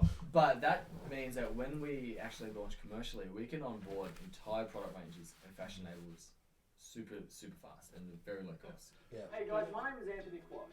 And my name is Andrew Turo. We're the co-founders of Zilio. Zilio, if you don't know by now, is a 3D virtual fitting room platform that's going to help you find the perfect fit when shopping online. Now, we're super excited to announce that Zilio's pilot is now live in the online store for designer fashion labels by Bettina Liana, starting off with the St. Jeans collection. So what are you guys waiting for? Jump onto Zilio and create your own Zilio 3D avatar. to start looking for that perfect fit when you shop online. Is this being employed currently on any? It just in her site at the moment. Yeah. And we're launching to a few more sites over the next coming months. Yeah. But going back to the fighting and the actual business, it's business is fucked. Yeah. You got to be all in. You got to be all in, and it's really like it's very, very tough. It's a dog eat dog world. Not really. Like, sure, there are. Shut the fuck up. Shut up, Charlie. Shut the fuck up. Nothing. It's easy. Like, it is, but in the startup industry, like, it can be, because there are a lot of sharks out there, but, like, we're really lucky because we're surrounded by really good people who have really good hearts. So they're not out to get you. Yeah. But it's just been tough because it always feels like a fucking pressure. Vengeance. It always feels like a pressure. You're in a pressure cooker, and you have to like you feel the fucking weight of the world on your shoulders, and you can't crack because if you crack, you got to think straight, right? You got to think about like your next five moves ahead, and it's the biggest roller coaster. It's kind of like fighting, except like the highs is so fucking high, the lows is like what is life? You're like you're freaking out. You're freaking. Because you got a lot of people riding on this, don't you? You got like investors. I've got more so than that. I've got the biggest opportunity in life, right? Like this can potentially be a multi-billion-dollar. Yeah, definitely. When you first told me this, I was like, hey, don't forget me when you made it, right? Yeah, but like it can be really intense, and I've burnt out. I can't like countless times, just trying to. That's why I'm so passionate about, kind of being a high performer, but like doing it well and kind of not just listening to those YouTube videos being like, sleep is for the fucking weak and shit like that. And like, just keep working and like hard work beats fucking talent all day, any day. And like, shut the fuck up. You'll kill yourself. 100%. Yeah. And so it's that Gary V method, isn't it? It's like, a Gary V method. Don't fucking talk to anyone. Don't fucking watch any sport. You don't need friends. Gary probably grew up a loser. And so like, shout out Gary. I don't want to actually love you. Gary, please. No, but like, it's like work for 12 hours. No, but he worked like fucking 16-hour shifts when he was younger. Missed out on that whole section of his life. Yeah. Just so he had the wealth. He glorifies it. He glorifies it, and now he's killing it at his age. But he arguably missed a certain portion of his life. Did you see how tired he looks? Yeah, man. Man, he looks really tired. Yeah. He needs a He big looks rest. really, Big really rest. tired. He's worked all those 100-hour weeks. It's interesting because at the start, I listened to him when I brought that fighter mentality into the business of like leave no one standing. Like you got to just put in the hours, work like 16 hours a day or whatever. He glorified that, but then afterwards, now he's like he copped a lot of backlash. He's like, everyone's like, oh, do you just sleep like 4 hours a day? How do I sleep 4 hours a day like you? He's like, guys, I know where the fuck you're getting this information from. I sleep like 9 hours a day, and I do whatever the hell I like. Like, he's probably tired from oversleeping. Yeah. He gets like 8 hours a day or something, right? So, like this, he got to where he was, by hustling, by not having a life in like 10, 20 years. But like that's not being the. That's really kind of just brute forcing it, and if, especially for running a business, or if you're trying to be successful, you're trying to do anything good, you really got to be the best version of yourself during those times, right? You can't be like some fucking zombie, not talking to anyone, yada yada. You gotta like you really got to be the best version of yourself you can, and like the best version of yourself is having all those areas of your life kind of at a healthy level. Your fitness, your fucking friends, your family, your relationships. You really got to balance that, and it's like, taking yourself away and locking yourself in a cave for 2 years, and like that's not the way to go. It might work for some people, like it did for Gary, but I'd say for the 90%, you need a healthy balance. But you gotta also take into consideration, in America, it's much different because you don't have the same support that you would as you do here. Like you have like business startup loans for whatever they're worth. Yeah. In America, it's like you're rising above in a sea of, a saturated sea, and you're trying to swim through everything just to get a little bit of fresh air at the top. Yeah. That's what it's like. So I suppose for Gary, it was sink or swim. You know, I suppose there's the luxury of in Australia, you have to have that balance. It's a little bit different because, you know, like there is competition, but you don't have to, you know, it's not like you have to put someone down to get above, whereas in America it is. You're saying the market isn't overpopulated here in comparison to America? We'll say that, yeah. I don't know, man. Like, it is that, but like, I think it's like that entrepreneurism at the start, it was so early, even in America, that like all they did was like, you see these like jack black dudes being like, you never fucking quit, you never fucking do this, you gotta work till you die. David Goggins. David Goggins. Like, stay hard. Everyone was like that, and that was what the culture was. But now even America's like, that's a load of bullshit. If you want to get anywhere, you gotta love what you're doing. You gotta love the process, and you will not love the process. You won't be sustainable because you gotta play the long game. It's not a fucking short game, right? Like it's a marathon, not a race. It's a marathon, right? Like with self-development or success or whatever it is. You gotta have that like infinite mindset, like that long game, and to do that you gotta be sustainable. You gotta love what you do, because you're gonna fucking, if you're hating what you do and you're just gonna do it out of your own fucking passion, that's the fucking emotion. Like it's gonna run out and you're gonna burn out, and you're gonna be like, that's why so many people have tried, you know, chasing their dreams and just, you know, crashed and burned and fell on the face hard. Yeah. And don't know how to recover. Right.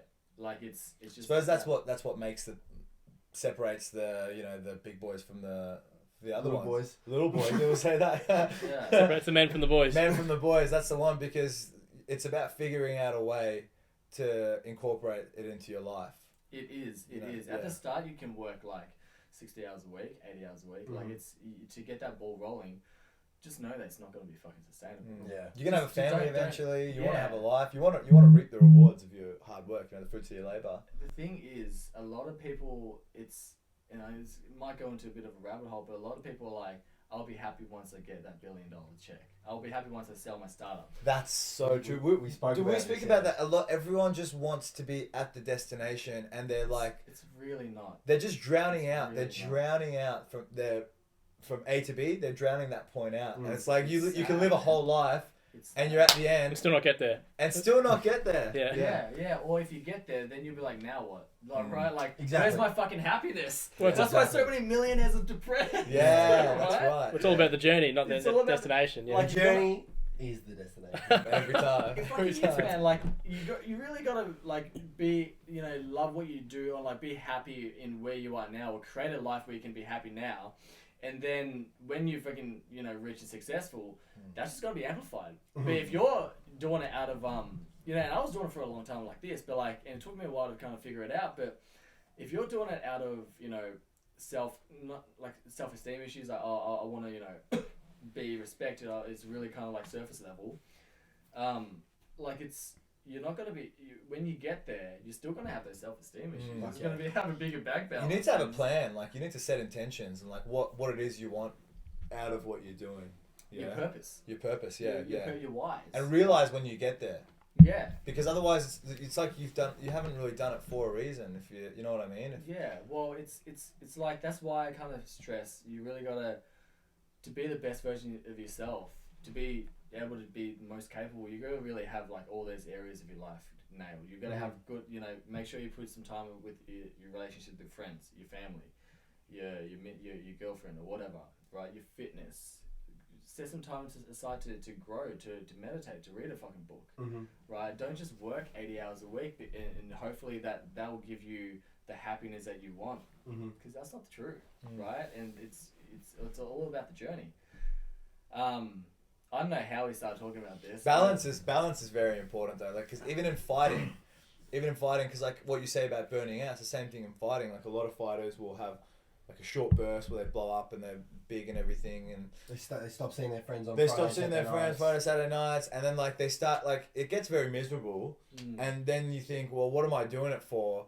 To make it? What happens once you make it? And then like, as soon as something like lockdown happens, for example, you start enjoying everything, and it sort of puts that fighting out of vision. That's why you need a good balance of life. Like, that's what you mentioned before, like, I live, and I think that's why I can fight, and you're saying the same thing with business. Is it like you're still enjoying your relationship, you're still getting your fitness in, you post at least 5 times a week when you're out at Korean barbecue or something. This man loves his food. He loves his food, man. Yeah, man. I love food. And it makes the hustle enjoyable. But like I think a sort of common theme with hustle culture is everyone stay cool. Is the flag on? The common theme with hustle culture is that it becomes so enthralling, like it takes over, where people get lost in it. But I think what I'm trying to get at is Hustle culture. The hustle culture. It's an attractive culture. It's but like I think what I'm trying to get at is that, like, from my experience even running a business, right?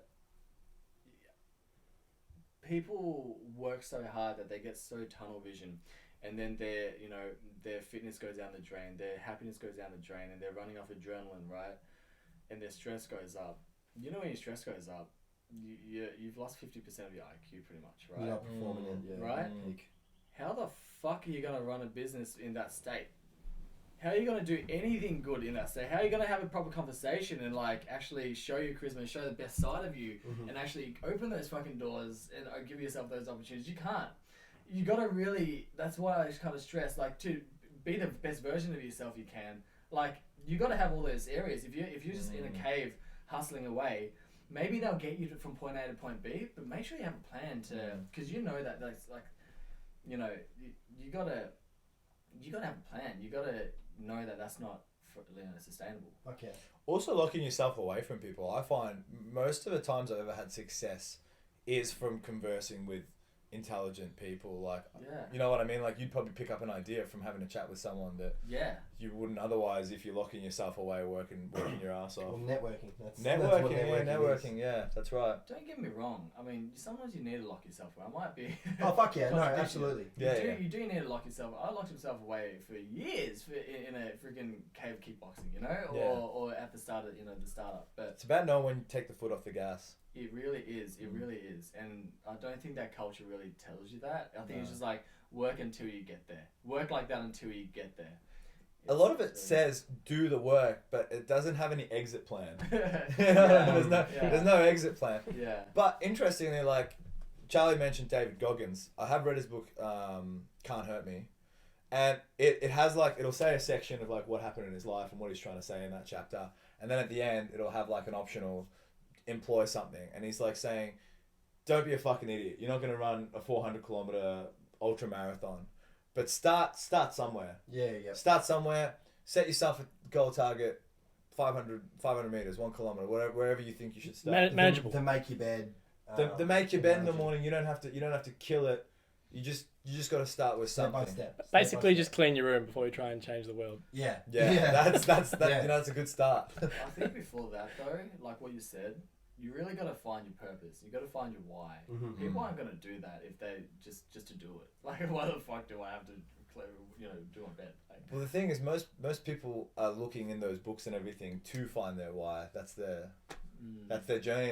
There's no sort of maybe a little bit, but I suppose no one can really tell you your why. The thing is though, people are looking, how can I get rich? How can I be successful? How can I make the most money? Because then I'll be happy.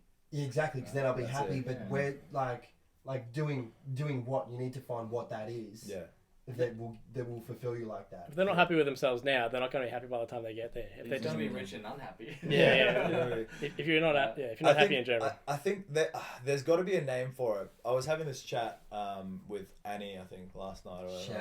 Shout out Annie. Who's that? Annie, my long-time wife of we got kids and everything. But we're talking about how... Weird thing to say. Shout out Annie. Love you, Shout out wife and kids. Shout out Billy. I'm going to toilet. Alright. But basically, people apply that to everything. Like, they'll say, I will do this tomorrow, or I will do this, or I'll stop this bad habit when this happens, or do you know what I mean? Like, I really like that we're talking about this, because it's a lot of people struggle and they get really comfortable because they don't have that kind of drive, right? That kind of their why, their purpose. they just get comfortable. They're like that. It's non-existent, and maybe they're in the dialogue for so long that I can't achieve that. Or It's a comfort zone, isn't it? It's a very comfort zone. It's fucking the worst place to be. Yeah. It's the worst place to be, and I've seen it with so many people who you know, they ambitions. They talk, they got ambitions. They're like, oh, I want to do what you do. They get stuck in this comfort zone, 9 to 5, kids, and then marriage, but it's just nothing will kill passion faster. No, there's always there's always something that comes up. They keep changing the goalposts. It's a little bit each time. Yeah, one day. Yeah, it's procrastination. Yeah, It's it is. procrastination, but In the ultimate form. yeah, everyone says when, for example, you be on a night out and someone says, I want to come do kickboxing. You're like, man, when I sober up, I'm going to be there, bro. I'm gonna get fit and then I'm gonna come in. That's such a, it's crazy you said that, because that's everything I hear. Everyone's like, man, I need to start getting fit. Give me 6 months and then I'll come in. Go to the gym. Before I come do the thing that makes you really fit. Yeah. Do you know what I mean? They want to learn how to do it before they get there. Yeah, and it pretty much like people are leaning on money to get them the happiness. Like when I get rich, I'll get happy. And I do understand that money does lead to happiness. Like apparently, if you earn over 75k, money doesn't actually affect your happiness. You're more miserable. No, really? You'll be more happy up to 75k salary, but after that, doesn't really. Like it's more like. Is that American though? Is that American 75k? I don't know. Because we know that's like 110. I wouldn't mind 110. But like research has shown that after 75k, I don't know if it's American. Yeah. But pro-American. Probably. It's pro-American. Yeah, But like, that makes a lot of sense though. Yeah. like just because you have a bigger bank balance doesn't make you happier, right? Yeah. Like it's It's not true happiness in life. No. Well, you always adjust your living to how much you're making. You know The what I mean? more money, more problems. It's more not like you make, more you spend. my life will be complete with a 30k raise. Yeah. It's just that I'll probably start spending this much more on food and this much more on, you know what I mean? Once you get used to the Ferrari, it's not that. And then when you're at that 110k, you're like, I really need that 150k. Yeah. Where does it end? Man. Where does it end? Yeah. That's probably what creates greed. Where does it end? Where does it end? Yeah. I think in terms of passion and ambition and motivation, what a lot of people You're saying it with a smirk on your face. Like, none of you fools have any of those things that I just named. In terms of that, where I kind of what's helped me pull myself in is that I'm really conscious of, I think, the consequences of if I don't do something, right? Like it. As in you blow up the consequences. I make it really real. So, for example, you know, I've created my purpose. At the start, you know, I didn't really have a purpose, right? But I created it. I know exactly what I want to be and where I want to be and the kind of life I want to have and the things I want to do and the impact I want, right? It took me a long time to find that, and I didn't think I found it in a book. I read a lot of books that I couldn't find that, right? But I kind of just let myself meditate or just give myself time to just fucking journal or just write my thoughts out. And I came across certain things that really, when I think, you know, those things where you think about, like, you know, you daydream and it really gets your fucking heart pumping. Like, you start fucking like, fucking, oh my God, right? That kind of stuff, I create that. And then I know that if I don't, like that's my purpose, but I know that if I don't go to bed at 11 p.m. and wake up at 6 or 7, I might not be able to raise, that might be a domino effect. I might not be able to do a successful raise for Zilio in 3 months' time, because I'm, you know, if I you know, have a late night, if I watch a movie with my missus and just kind of, you know, forego that, I'm being extreme here, but I have to be extreme for myself, right? You have to make sacrifices. Maintain accountability. Mm-hmm. I really have to kind of like make it really extreme in my mind to kind of combat just relaxing and watching a really late night movie. I think that is the fighter's mindset. Going into the comfort zone. Yeah, that really, you really got to be so up against it that it's not even a possibility kind of thing. But for me, I know that if I don't, you know, if I sleep in and I get a shit sleep and I still have to wake up early, I might miss the gym, right? If I miss the gym, I might miss the gym the next day, and I might be struggling for sleep for a few days, right? And because of that, I might not, because I'll be rushed in the morning, I might not be able to meditate or journal, and from that, I'll just be, you know, waking up, working, and then kind of running off, like, not really having anything planned, right? I might miss certain opportunities, whatever, and I'll be in that kind of like reactive mindset, not really proactive in planning, but just be a reactive kind of like work. You're drifting through it a little bit. You're at the mercy of your day. Exactly, right? And then because and then stress might come up because things might come out of nowhere that I might be, you know, and it's happened before, right? I might not be prepared for it. Or I might... I think that would sound familiar to a lot of people. Right? Yeah, and like things... Like, throws you out a bit. Yeah, it fucking throws you out. And like, what? I just found out that in a week I'm pitching to fucking Milan or something. Like, fuck. And in your underwear. Like, fuck. I should have planned better. 2 p.m. he's still in bed. Damn. Yeah, or I might not have the time to talk to certain people that might give me the kind of insight or like the angle to come and talk to this massive, you know, investor group in Melbourne. And that might fall through the roof because I've only got...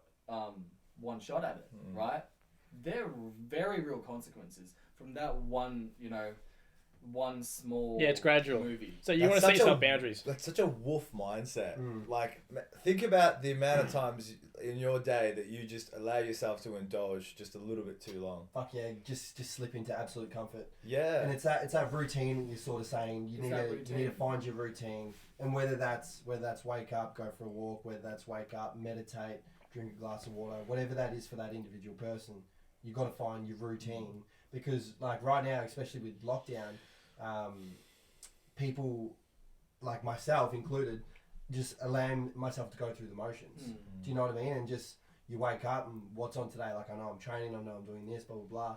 But if I then put in, okay, no, I wake up at this time, same time every morning, and then from 10 to 11 I'm going to train, and then from 11 to 11:30 I'm going to meditate, sort of thing. Yeah. You've got your routine, you've got your structure, which will then allow you to... Requires a lot of discipline. Fuck yeah. So much discipline.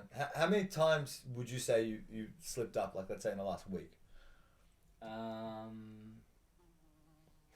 He doesn't slip up. What? 0. I don't understand that concept. No, I mean, Jamie, can you look that concept up for me? No, look, maybe I haven't. But like, because I've actually made a conscious like thing of like doing a new run. Before that, I was trained it for a while too. I trained it for a while, and like I know how to pick myself back up. I don't know if it's the same for you guys, but for me, I'm really momentum based, right? If one thing kind of falls off, I might start smoking weed. I might like indulge in like not train for a little bit. I might forget about meditation. Yeah, and like. Things will, there's like cause and effect for all these, they're all kind of interrelated, right? Because I'm not training as much, I might not be, feeling good and might not post as much social media content.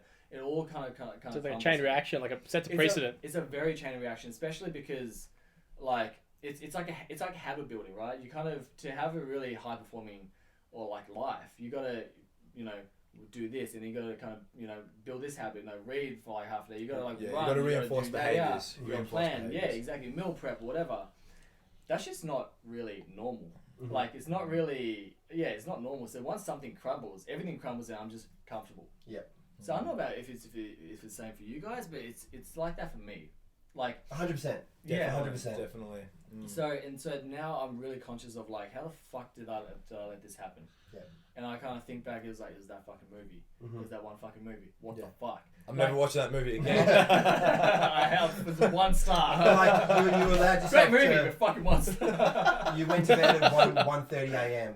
Yeah. That one night, and then you slept in the next morning, didn't go to gym. That's what you're talking about. Exactly. You're not setting boundaries. And because I didn't go to gym and because I woke up late, I didn't meditate. I didn't really journal. I probably had a rush morning. I probably had a like shit day or something or whatever maybe. And then because of that, something else might happen, right? On top of me having a fuck sleep routine or sleep pattern of not having good quality of sleep, needing to catch up with something. Yeah. I just want to stoke the fire for a second. So that's obviously a lot of like discipline. Yeah, sorry about that. That's obviously a lot of discipline that you have to employ into your day to day, and I suppose like. I would consider that a hustle, because there's a lot of times where you have to sacrifice like wanting to stay up a little bit longer, or do you know what I mean? Just like sleeping into bed for a little every bit day, longer. like every night, every damn day. But that's I to love me. my sleep. That's to me. You like I boy, sleep, bro. yeah. It's nothing better than like a good 8-9 hours, and you're like, Have you got a good bed? You got a good mattress and pillows? Yeah. Need that. I think that's the most important fucking thing in life. Why would you skimp out? That's on a bed, and on a bed. cheap out your mattress and pillows. That's a lesson. Yeah. A lesson I've just come to learn because I slept on a shit mattress. For I think ages. I yelled at you one day about. Yeah, you did. And he's like, we need. Yeah. But that's 8 hours you spend at least a third of your life. You're gonna be in that bed. Why not invest in it? Why not have good pillows and a good mattress? And just not leave and spend even more time there. But like you said, like you want to stay in that good bed. Because you just bought, and so maybe you should buy a shit bed, shit fucking pillow. Is that what Gary Vee did? No, he sleeps on the floor. He sleeps on the floor. But going back to like allowing yourself to have that like balance and enjoyment in life, you know, you can't just be grinding, blah blah. Would you consider what like that would be to be a grind? And like when does it stop if you do? No, because I know how to like delay my gratification, right? So like it's all about that. It's not like I'm hungry right now. I need to, I want to go eat Macca's, or fuck it, I'm working right now. I really can't be fucked. I just want to play some games or something, right? And if I do that, then like I'll probably feel guilty. Like the stress will probably build up. Yada. Because I don't do that. Because I go to bed early. I consciously set time aside so I can do that shit during the week. Yeah. Right? I can do whatever the fuck I want. I can recharge. I can guilt free and still having performed and done everything. But I have the freedom to be able to kick back and relax from the hustle and because you tick the boxes. Because I've done I've done what I need to do. So you allow yourself time to... I allow myself, and so I can get to places while still having, still partying with my mates and still going out for dates with my missus and do whatever and train. Do you have to schedule in a hangover? Huh? Do you have to schedule in a hangover? Definitely. Yeah. But it's when you're doing these things, it's not in the back of your head that fuck, I haven't done this week. I was not active on socials because you've ticked all the boxes. I can go out and get fucked up because I know that I'm ahead with everything. Right? Yeah. I have the freedom to do that. Yeah. Does your mind race now that you do that? Because I imagine like so many people's mind race because they're like, shit, I haven't kept up to date with this. I haven't done my socials. I haven't done my training. When am I going to do it? If you're allocating time to all that and you're getting it all done, you know when it's going to get done. Does your mind then race, or do you find you have more like a calmer like? No, well, it's like this thing. Like you only have so much decision making power in a day, right? We're not unlimited. So there's a reason why the founder of Facebook only wears t-shirts and shit, and yada. He doesn't make an effort for that, or he has a stylist who gives him his t-shirt or whatever. That's why so many rich people have hired people to do mundane tasks for them, like cleaning dishes and stuff, because it allows them to have more processing power to actually think about the shit that's more important. Think about if you have a gauge, like a mental energy gauge of like 100 a day, right? And each time you check a message, each time you have to plan something, it takes like half. And at the end, you're just like fucking cooked. Yeah. Right? You only got so much energy in a day. You only got, but like it's not like physical energy. It's actually mental energy for sure. Energy. Yeah, 100%. So it's like, because I don't need to think about that stuff because it's already set and planned. I don't need to fucking freak out and think, oh my god, am I keeping up to date? I've planned like 2 weeks ahead already. I know where the fuck that I'm gonna go in 6 months. I know that's my weeks are gonna lead up to that. So I don't need to think about that. I can think about be creative. I can be creative now. I can be, think outside the box, and I have to be really like fight or flight kind of thing. Yeah. With your plans, do you work backwards? Definitely. So you've got your goal, and then yeah. okay, so I've got my goal here. How do I get there? Well, I need to do like that's like work backwards on your goals. Yeah, 100%. Yeah. So, like, it's kind of just, I think so. Like, I have, in terms of the business, I have like the yearly goal where we want to be in a year. Where we have like a 5-yearly kind of goal. We want to like dominate the market in 5 years and be the one at the forefront of like fashion e-commerce, right? Yeah. And then we're like, okay, how do we get there? And then it's like, this is how, and then like, okay, and then so we have like this kind of idea of like where we want to be in a year's time, so we can be aligned to get there. Obviously with backup plans, but like in general, that's kind of like a nice guideline, right? And then we kind of work back from like half year. Okay, what do we need to get done in half year? Okay, now quarterly, right? Like every 3 months, what do we need to do every 3 months to hit this goal, so we can be here, so we can be there. And then from then we work back to the week, weekly. and then we work back to from that daily. Like we just split up the tasks. And then So you got your long-term, short-term goals, and then like you also put that on a timeline. And how do I accomplish these long-term goals? What does that mean? Yeah. Because I just like obviously not business, but I just worked out my retirement goal. Yeah. Like when do I want to retire with how much money? Okay, so I want to retire at like say 50, like not fully retire from work because I think you'd be way too bored, but semi-retire at 50. Okay, how do I retire at 50? I need to boom, boom, boom, boom. What do I look like at 45? What do I look like at 40? Do you know what I mean? Yeah, definitely. And then work backwards from those goals instead of just fucking pissing in the wind trying to figure out. Okay, I want to retire. We're trying at to 50. wing it. I want to try retire at 50. Let's go. Do you know what I mean? Exactly. It's not going to work. Because it's not going to work, and like it's kind of like fitness, right? I mean, if a person wants to be jacked and lean by the time summer comes, then you go like, okay, this date you got to be at this kilo, you know, at this kind of body fat. You kind of work backwards. You go like, okay, so how many weeks do I have to cut, and then how many weeks do I have to bulk? And, and same thing like planning your workouts. You're not going to just rock up and just look around to what to grab and lift. Yeah, it's like fighting, right? Yeah. Like we know the fight's scheduled in 12 weeks, right? So from this week to this week, we know that like you kind of work towards that. You got building blocks that you get towards. You got to plan anything that's worth having. You need to plan, and you need to have a process on how to get there. Especially if for anyone who wants to pursue the idea, it's all good and gravy and all really fun when you're just like, okay, fuck it, fuck the planning. I want to create a book. Let's just start designing the graphics and shit, and and wherever it goes kind of thing.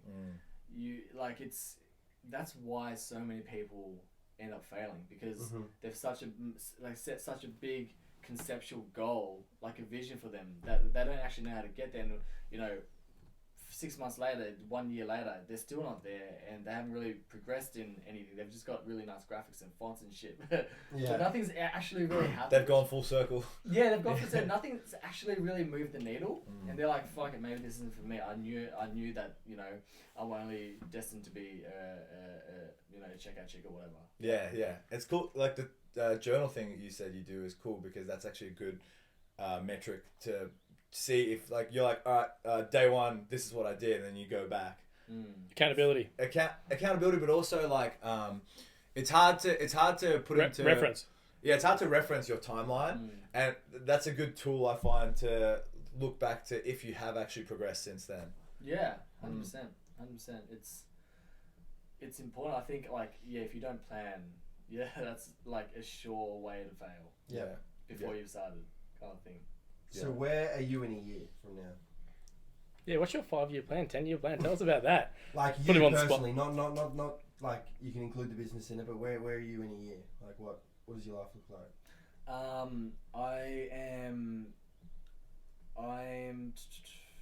It's a hard question. That's a hard question. It's a hard question. Out of coronavirus, hopefully in the Bahamas sipping cocktails. Are you vaccinated? In a year's time, are you vaccinated? Do I want to be microchipped, you mean? Depends. Depends where Dan the man lets him go. Yeah. I think it might sound really basic, but it's a massive thing for me. To be able to be paid a proper full-time salary with from Zilio. And because over the past year, we've been sucking deep for rock. I'm not gonna lie. Like we've been trying to get investment just to kind of like extend the runway so Mikey, our developer, can work his magic so we can get to a point where she can actually we can actually move, right? We can actually create this product which has such huge opportunity and potential. So we've been getting investment, and we've been working before we actually came on board full time. We've been working like not flat out, and 90%, 80% of our of our spending money we just put into Zilio. So we haven't had any money to do whatever, to have that luxury, to buy a nice car, to buy a new laptop, to go on holidays, like nothing. Yeah. If anything, we can't. Sometimes back in the day, not even that long ago. We had to really budget how much are we going to spend when we, how many drinks we're going to buy when we go out, and maybe we don't even go out, and how many times sometimes we have like $80 to spend a week. That's fucked. The sacrifices. After your bills.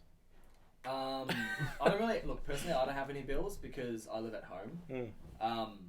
But that can be such a help. Maybe like $120 for like including like petrol. But that's included in the decision to live at home. That's like part of the budget plan. Yeah. It just happened to be like that. Yeah. But we're wrong with that. We're wrong with that. Yeah. But my co-founder Andrew, I don't know how much I can talk on his behalf, but like he was living out of home. He had bills. He had loans to pay off. So and he was living off like $50 a week. Fucking rough. It's brutal. That's for food. Yeah. As well, right? And so like it's rough and. Yeah, I think it's just been really. It's been tough. So I think I'd want to be on a nice wage, and have actually moved out of home, and not be so kind of back against the wall, and just be able to, you know. How will that work? Is there like company revenue and the CEOs take like all the money? All the money. All the money. All the money. Embezzlement. Embezzlement. Yeah. We're gonna employ child workers, minimum labor. Yeah, like developers from India. Shout out Michael Jordan. Yeah. Trying our hardest to get us cancelled.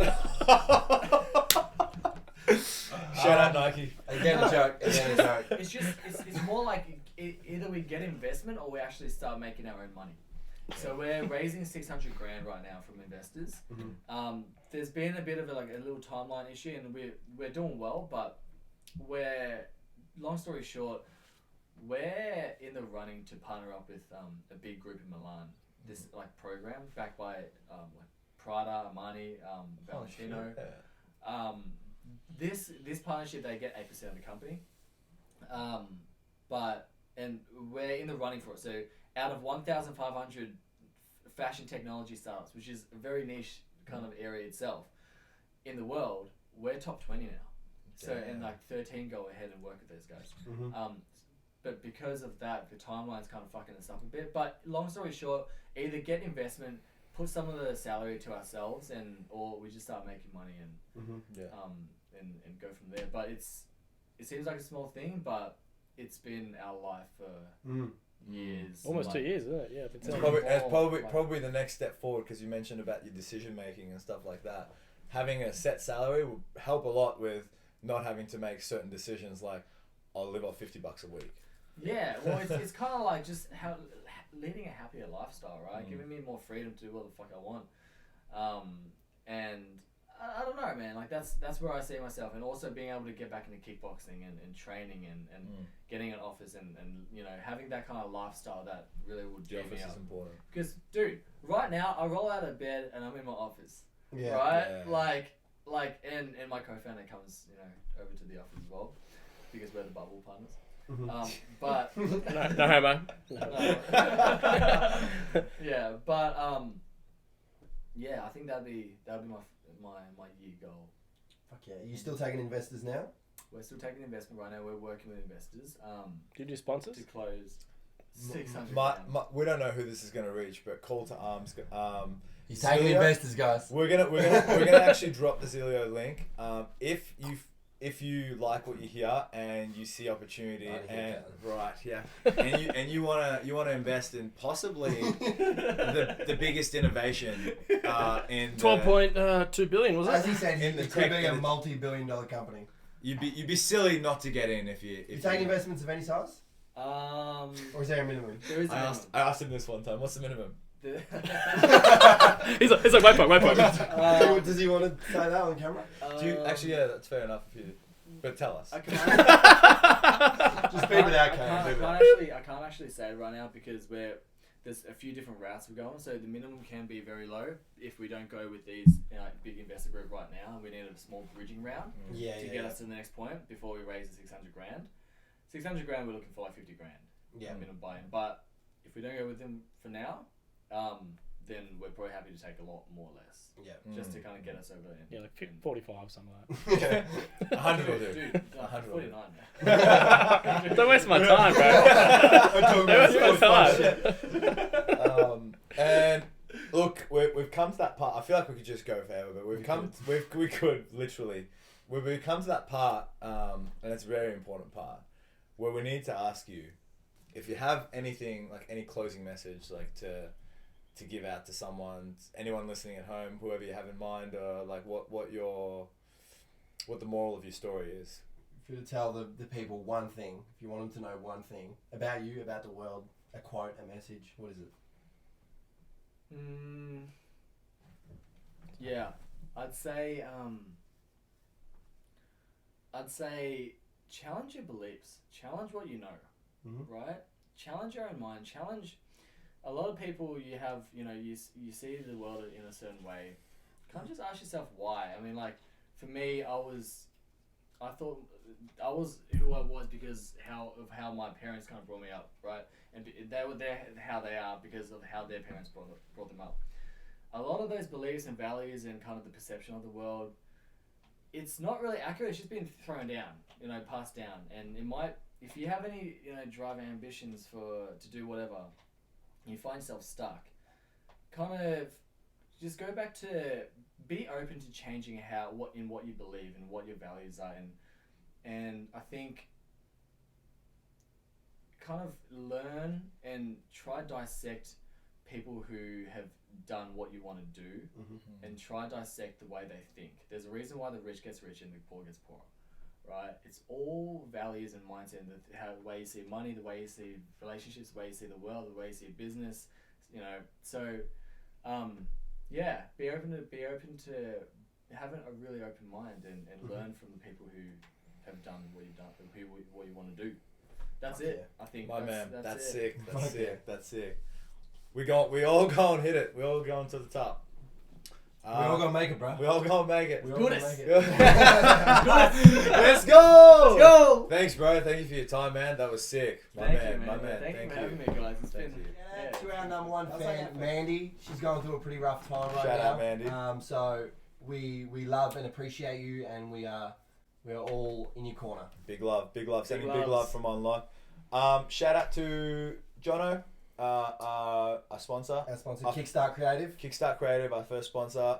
Put our logo together and it looks shit hot. Put my fight logo together. So guys, anything any graphic design work you need, hit him up. And we'll obviously, the links will always be there. And shout out to editor in chief, Caitlin Ridden, the Riddler.